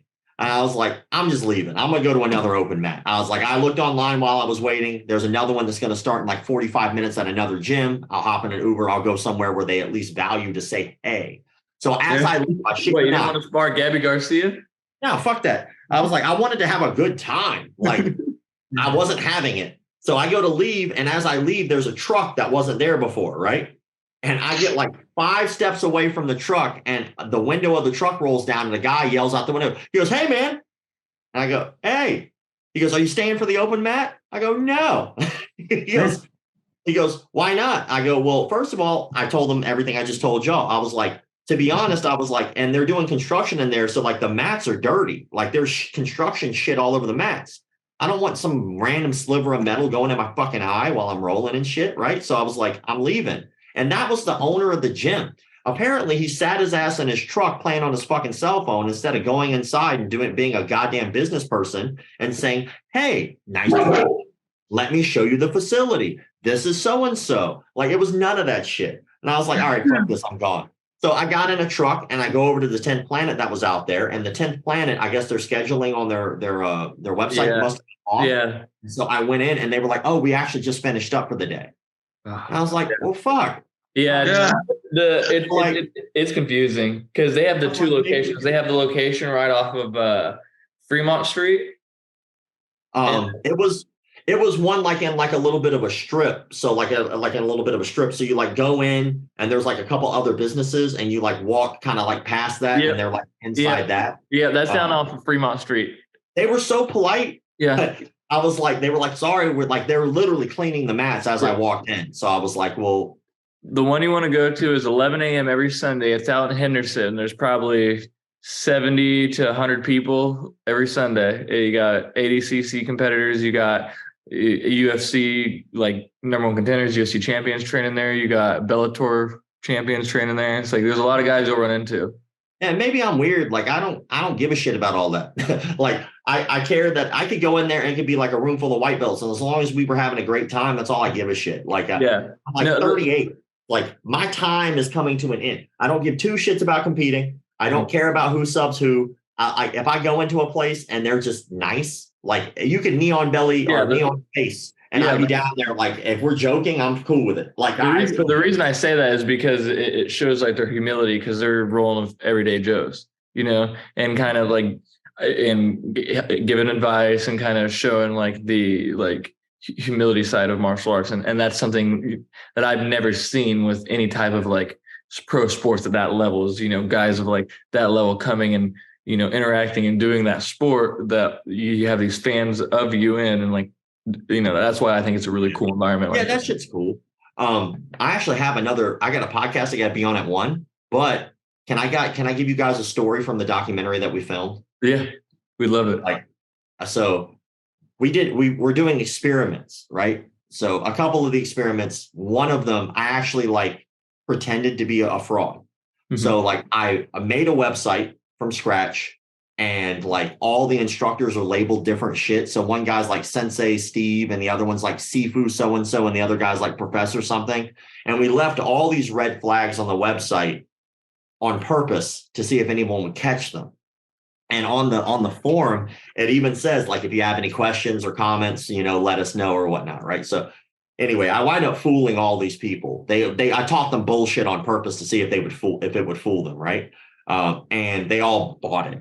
But we did the opposite experiment too, where I brought in a fraud to teach a room full of martial artists, and he thought they were all new. Mhm. And so it was interesting. So Yes. we found this guy's website, right? And on this guy's website, we found out that he was like one of the higher instructors under a guy.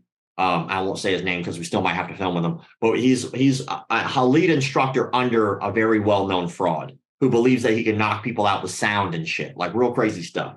So we were like, let's hire that guy. So when we contacted him, we thought it was going to be a private lesson. But when he emailed us back, he was like, would you like this to be a private lesson or a seminar?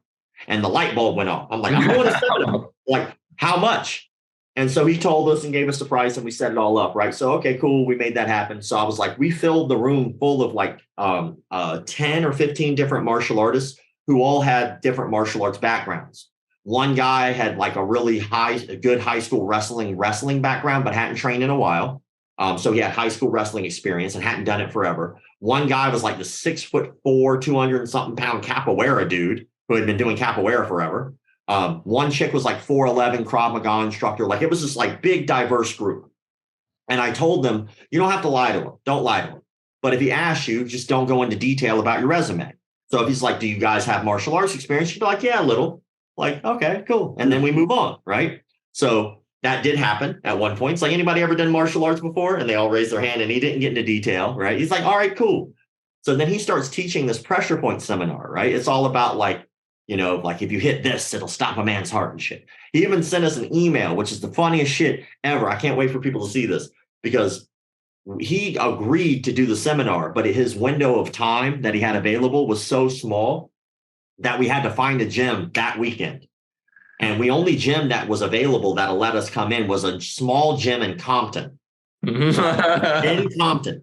And when you look at it, it's not in a strip mall. It's in a strip mall behind a strip mall in an alleyway. It is hood. But when you Google the address, the Google dot drops you off in the alleyway. So this dude, the day before, after he's already agreed, he starts sending us emails. He's like, well, when I looked it up, it seems like it doesn't go to a building. We were like, we promise you the building's there. And so he gets scared, and he's thinking like we're setting him up to like mug him. And so he starts sending us like synopsises of like how the seminar is going to go. And he sends us like a list. And I've done, I don't know, hundreds, if not thousands of people's seminars now over the 26 years in this industry. Like, seminars, people do seminars. Seminars are always the same way. So-and-so is going to teach for a couple hours. There's going to be a water break in there somewhere. That's it. What you're going to learn, maybe you know, maybe you don't. You just know what art they teach, right? This dude sent a list, like an itemized list of what we were going to learn at what time, and like 10-minute increments. And each one of the techniques was like, this is blood pool hand.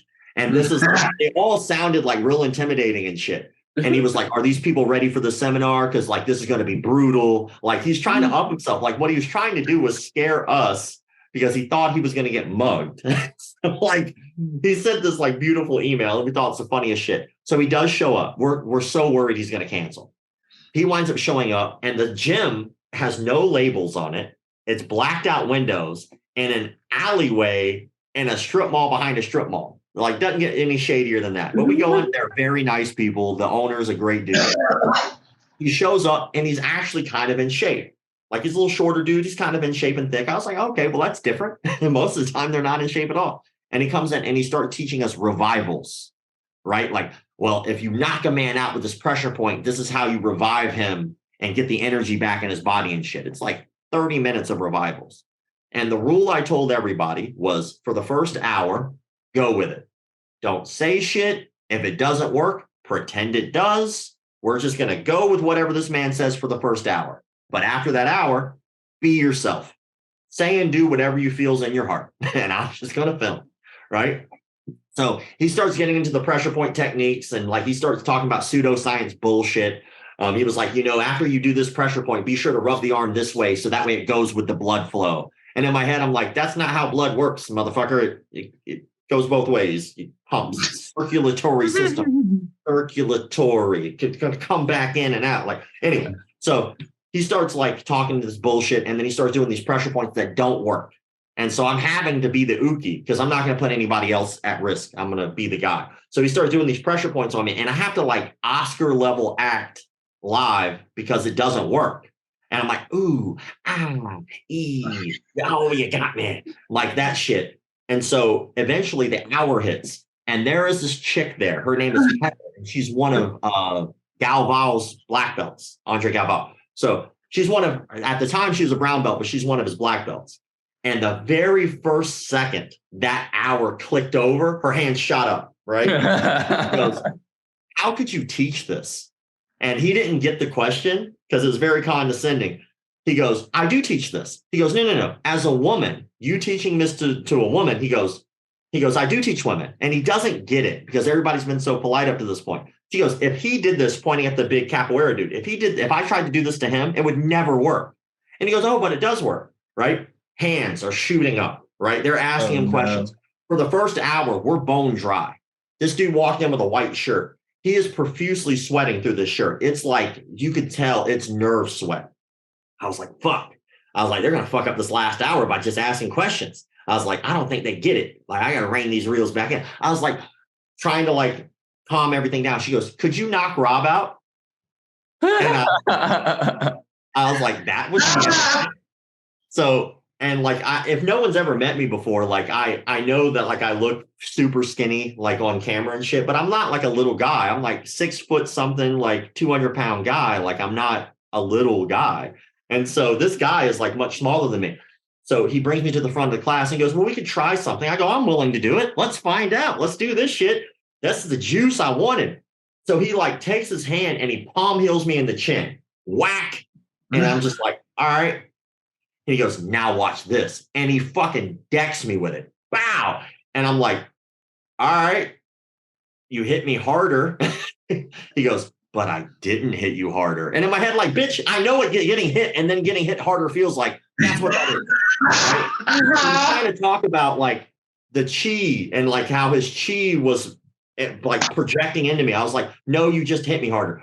But then he was like, all right, well, what about techniques? And so many people were asking questions. He goes, let's ask a technique you guys would like to see. So someone in the back of the audience goes, what about a knife defense?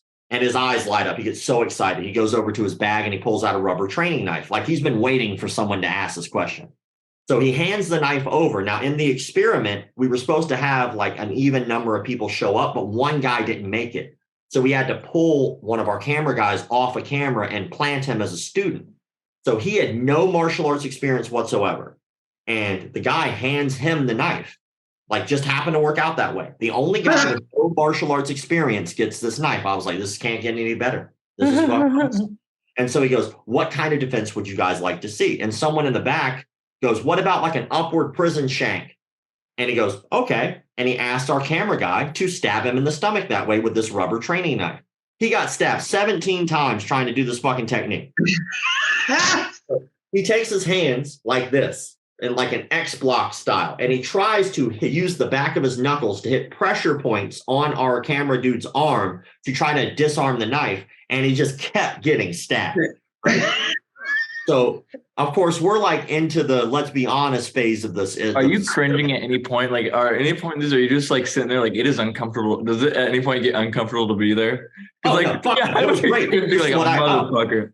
In my mind, my heart felt joyous. I was like, I couldn't feel any better about how this is going right now. So Matt from Epic Roll, he's the guy that he runs Epic Roll. Well, he also does like all the McDojo Life apparel. And I called him. I was like, dude, I have this thing. You got to be there. And he was like, yep. So he came out to LA for this shit, right? He came out for it. So he's in the audience and he goes, hey, wouldn't this work better? And he goes up to our camera guy and he grabs the knife arm with a 2-on-1 grip. And our camera guy tries to stab him and can't. Clearly a better option. But the guy teaching goes, oh, no. Because where are you going to go from there? And in my head, I'm going, not get stabbed, motherfucker. That's the whole point. Like, I want to be here as long as I need to be, as long as I don't get stabbed. And so he goes, what I want to do is I want to get close so I can end the fight. So he bum rushes the camera guy out of nowhere and he wraps him up in a body lock. And he starts monologuing to the class. As you can clearly see, I have complete control of the assailant. He's saying it with like 100% confidence. The problem with that is that one, the camera guy knows exactly what we're doing here and knows what I need for a shot. And he didn't grab the knife arm. So the knife arm is free behind him with the knife in it. So he's monologuing. As you can clearly see, I have complete control of the assailant. Our camera guy was pretending to stab him in the back. Didn't say shit. Oh my God. So as he's monologuing, you can see he's getting stabbed. And the funniest part was he got stabbed. We counted. He got stabbed 48 times during that monologue. Right? So here's the part where it gets a little not so funny. So someone in the back, again, being an asshole, which is funny on camera because you can barely hear it. You can hear a guy go, "What happens if you get stabbed in the back?" That's what's going to happen, right? His honest answer, because he was not aware. Everyone who was there had to pay to be there because it was a legitimate seminar, right? You have to keep up appearances, right? So they paid to be there. So to his knowledge as an instructor, as a professional in his career, these are all paying students. His answer to paying students was, if you don't see the blood, it's not that bad. That was his solution. So we happened to, again, be in Compton in a gym that had classes that were going to go take place after our seminar was over. So students are coming in for legitimate classes now. And I told the instructor what we were doing, and I told him, "Hey, man, this guy's going to probably say and do some weird shit. Please don't interrupt." Because, like, again, we're on a no budget. Like, we can't afford to refilm, and this is all on the fly. So one person could fuck it all up.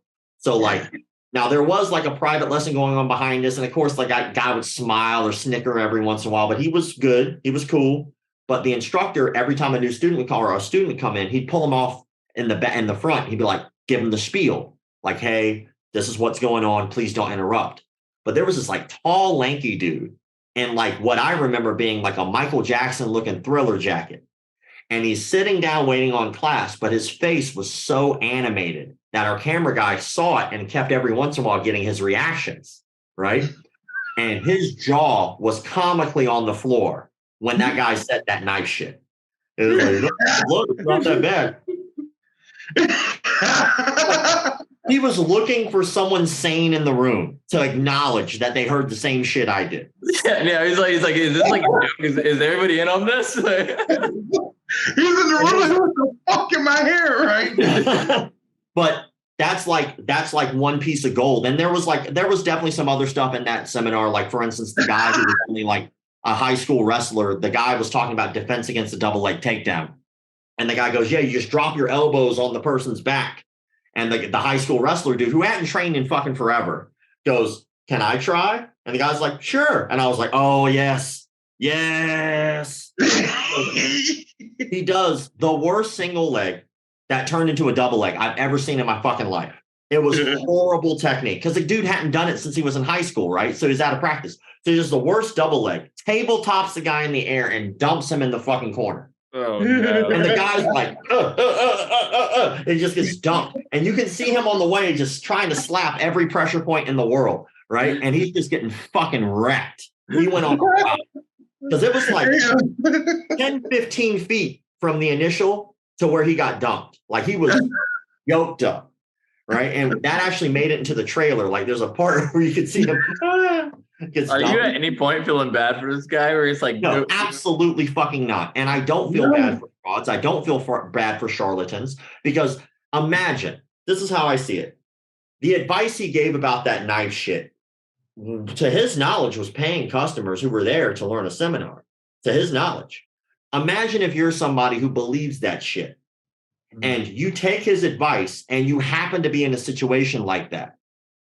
And you go, "Well, if I don't see the blood, it's not that." Ow, fuck, I'm dead. Why? Because you listen to this dumbass, right? Now, it doesn't always work out that way, but what winds up happening is you're giving money to somebody who doesn't know what they're talking about. You're giving your hard-earned dollar to someone who is lying to you to give you a false sense of security that could get you hurt. And I've seen it get really bad, like in terms of like what I've seen. For instance, like a martial arts studio one time. I was in my house. It was roughly about 11 o'clock at night. And there's a guy who does what I do, but just in Indonesia. He only does Indonesia shit, right? Because he's Indonesian and it's a big deal over there. It's a big problem.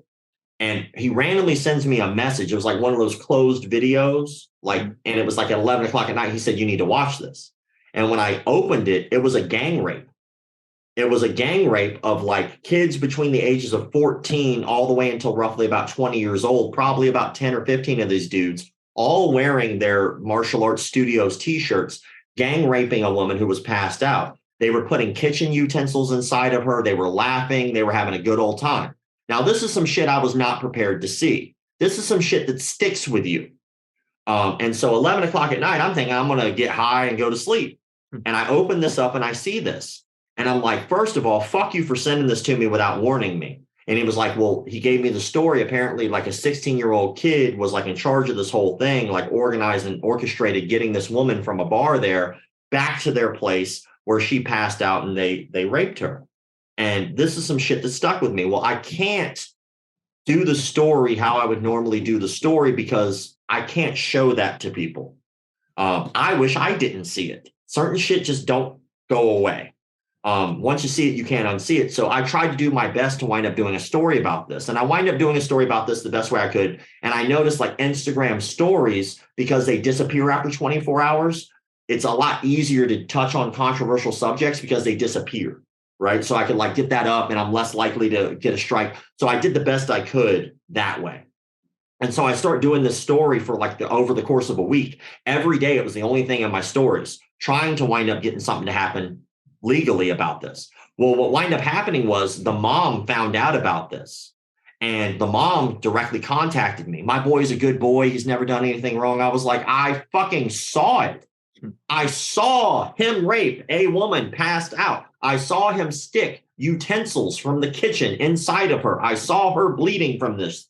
You can't make an excuse for this fucking kid. I don't give a fuck who his baby is or who his mom is. Fuck you. And so she wound up going to the police with him. This was after, by the way, someone who followed my page saw him outside of an ice cream parlor, confronted him on camera. Wait, so and this took place in the U.S.? This was in Indonesia. Okay. Sorry. Okay. That's what I thought. Saw him outside of a ice cream parlor, confronted him with a camera, and got him to confess twice that it was rape. Twice on camera. Somebody followed them and saw that they both went inside a police station there, and then they just left and nothing happened. Well, apparently the police over there are extremely corrupt and they're very easily paid off. And that's what happened. The mom was extremely well-to-do. And to my knowledge, the police were just paid off and shit just moved on like normal. And that's the kind of shit that people don't see. Yeah, you watch my shit and we'll laugh at the guy knocking somebody out with their mind and shit. And yeah, that's funny. What you don't understand is that's not how cults work.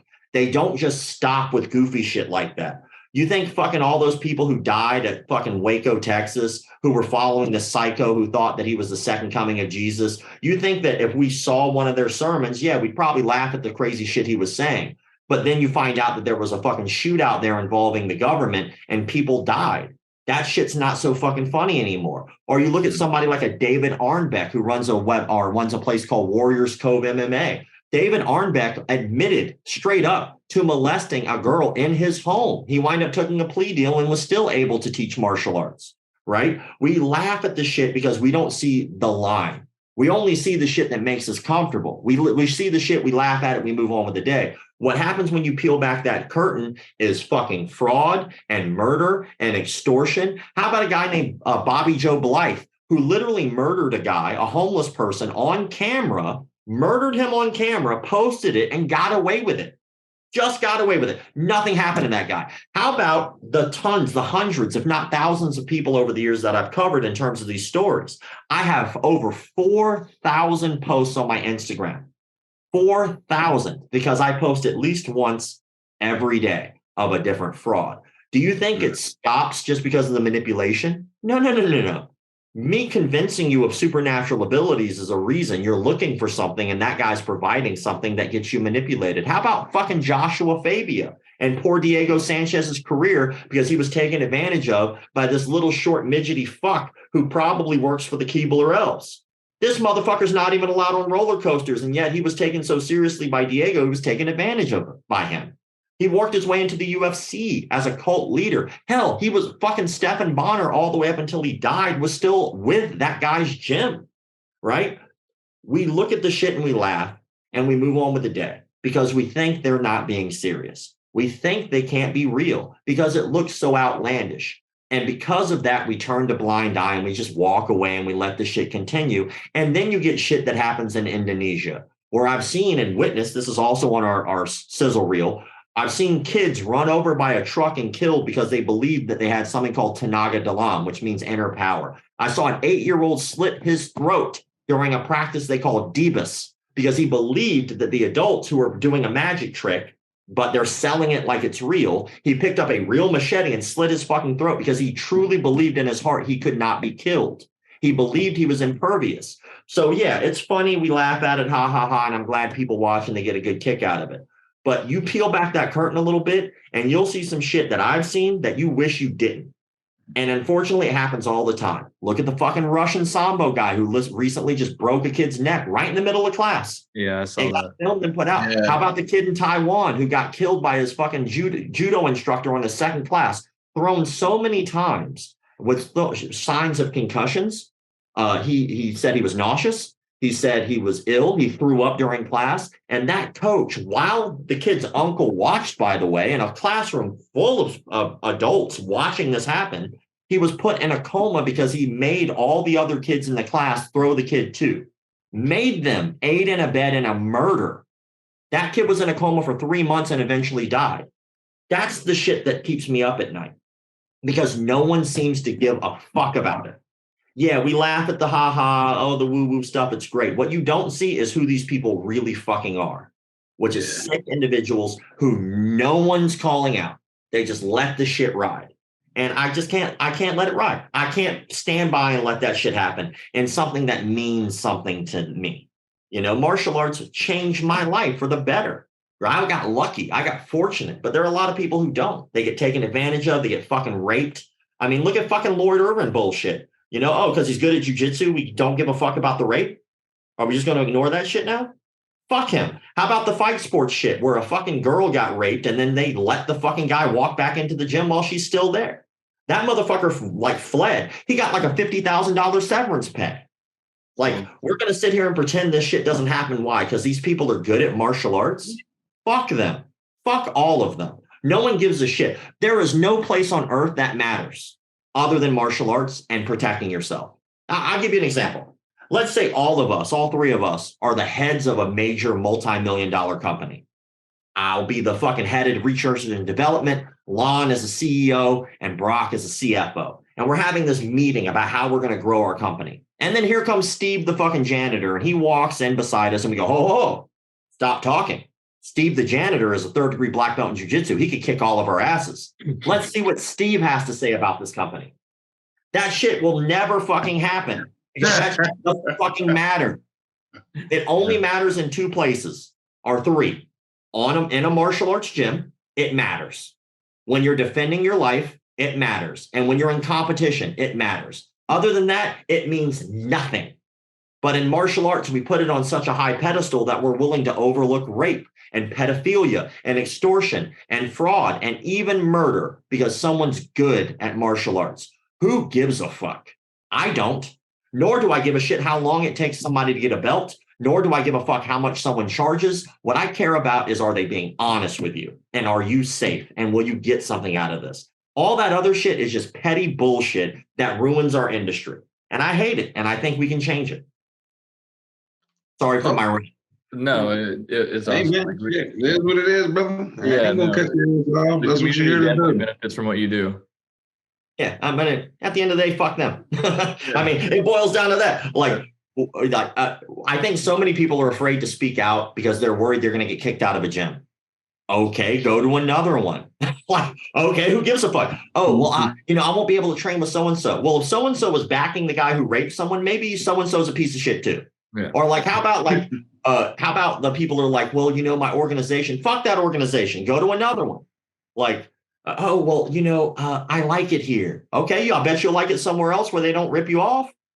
Like, these are simple solutions, man. We put people on these high pedestals for no goddamn reason other than our own thought process. Who told us this was important? The guy who's doing the bullshit to you. They're the ones who convinced you any of this is important. It's not. Who gives a fuck? Like, there's an Aikido guy out there right now who's getting made fun of, right? I guarantee it, because it's Aikido. People make fun of it, right? But like, let's think about it. If that guy went in and he didn't want to learn how to fight and he only needed to lose 30 pounds so he can have a gastric bypass surgery, which, by the way, if you've been a martial arts instructor, people come in all the time who want to lose weight.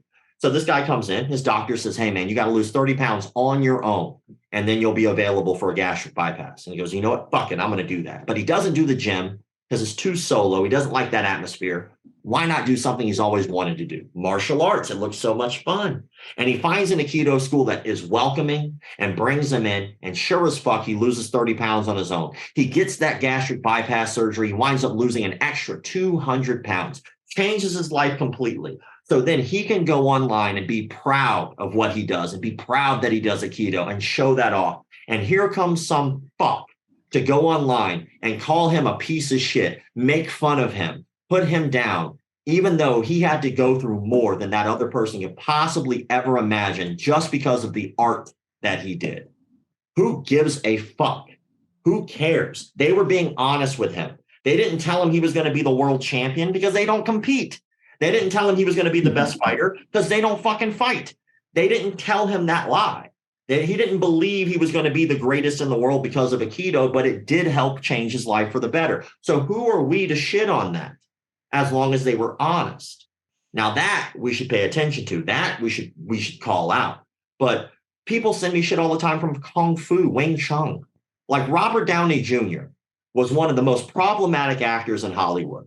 Fucking drug addict, a junkie. He was doing every fucking drug known to man and an alcoholic, ruined his career, ruined his life. And then he wound up getting therapy, wound up getting the help he needed. And what did he use as an outlet to become a better person? Wing Chun Kung Fu. And he goes and starts learning Kung Fu, and now he has a positive outlet. Now imagine if somebody along that way that changed this guy's life, and by the way, affected a lot of people because he did wind up representing as Iron Man, a character that has ethics and morals who little kids can look up to and they can aspire to be one day, a rich, intelligent person where your intelligence is put on a pedestal that might inspire a kid to want to be like that. How many people want to be fucking Iron Man? I know I would. Well, hold on. And let's not forget, the only white person to ever play a black person that good in his life that was considered not blackface. Right? And it wasn't offensive. They were like, that well, shit is not offensive at all. We the black people love that. But we were so confused. We were like, where's Robert Downey? Is he in this movie? And now this dude, right? He's able to use that money to give back to charities and organizations and to inspire people. Imagine if he wound up in the middle of that transition where some jujitsu guy comes over and goes, Wing Chun's bullshit. He goes, all right, well, fuck it, it's bullshit. Now my self-esteem is dog shit. Now he never goes on to inspire. Now he never winds up making the money. Like, our view in martial arts is so askewed. It is almost a fucking disease that is eating the industry from the inside out.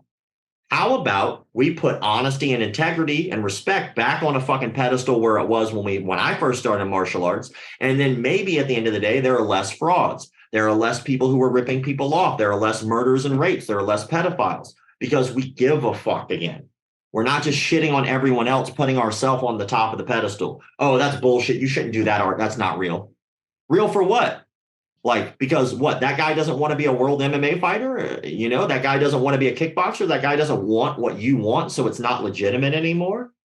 That's not fair. That's not fair to anybody. That actually hurts our industry. Because as martial artists, we try to niche ourselves and say, oh, BJJ is better than this, or kickboxing is better than that, or Wing Chun's better than this. When we do that shit, we're niching a niche and a niche. And we're slowly but surely diminishing game. Like when I went to SHOT Show was the gun industry's biggest event. It's massive. They tell you when you go to SHOT Show in Las Vegas, it is impossible to talk to everyone there. It's impossible. You're there for a week and you will not go to every booth and talk to everybody. And they're right. It's impossible. I went to the Martial Arts Super Show, our industry's biggest event, and it's empty. I walked through that motherfucker in an hour. I even spoke at the shit. Why is that? Why is our industry's biggest event not even close to an industry like the firearms event? Martial arts has been around longer. We know that. So why is it that our industry? It's because we eat each other alive. We do. We just eat each other alive. And we do so for the sake of nothing more than our ego. Maybe we should cut that shit out and maybe the industry would grow. Maybe more people would gain from this and less people would get taken advantage of. That's all I'm trying to do, man. I know martial artists have a hard time agreeing with everything, right? But we can agree on 5 simple things. Those are the only rules on my page. We can all agree that you shouldn't rape people. Pretty sure that's standard, right? I think that's fair. We can all agree that you shouldn't financially rip people off or defraud them. I think that's fair. I think we can all agree that we should not harm our students on purpose. I think that's fair. I think we can all agree that we shouldn't lie to our students. I think that's fair. And I think we can all agree that we shouldn't teach them something that is made up. That should be tested. It should be something, and we should be at least honest about that. You want to do a jump spinning hook kick, a 540 and shit. You want to go on to be an acrobatic kicker, and you don't want to be a fighter. Well, you're going to go on to make John Wick. You're going to go on to make the fucking Ninja Turtles. You're going to go on to inspire people. You'll be a fucking Power Ranger. Are we going to say that those things don't hold value? Because they do. Just because you can't beat people up doesn't mean shit. It means nothing. So I don't know. I just think that maybe our views are skewed in the industry. And I'll step off my fucking soapbox for a second. I agree. Like we talked about that. I think when I came on your live that you're doing on Instagram the other day with schools that are, focused on being better than others too much and too old school, and like how the new school's bringing out, more competition, better environment for the jiu-jitsu community. Yeah, like people were talking about how jiu-jitsu is getting watered down. I was like, tell that to Gordon Ryan. Yeah. Go up and tell Gordon Ryan right now that you feel jiu-jitsu is not as good now as it used to be. Yeah. There's plenty of people now that can prove that bullshit dead wrong. Like people talking about BJJ is turning into like a McDojo. It's like the art itself is never the issue. The art will go on. The art will continue to grow. There will always be somebody who wants to push the envelope and make an art better. I mean, fuck, look at Raymond Daniels, Stephen Thompson, Michael Venom Page, fucking GSP, all karate black belts. Are we going to say karate's bullshit? No, because they took it and they elevated it. They put it on a better pedestal. They took it and made it work better because they were forced to do so. I mean, fuck, I think that eventually what will wind up happening is an art will either die because it didn't evolve, or it will evolve. Like if we look at Aikido right now, for instance, right? If Steven Seagal wasn't the biggest piece of shit on the planet, right?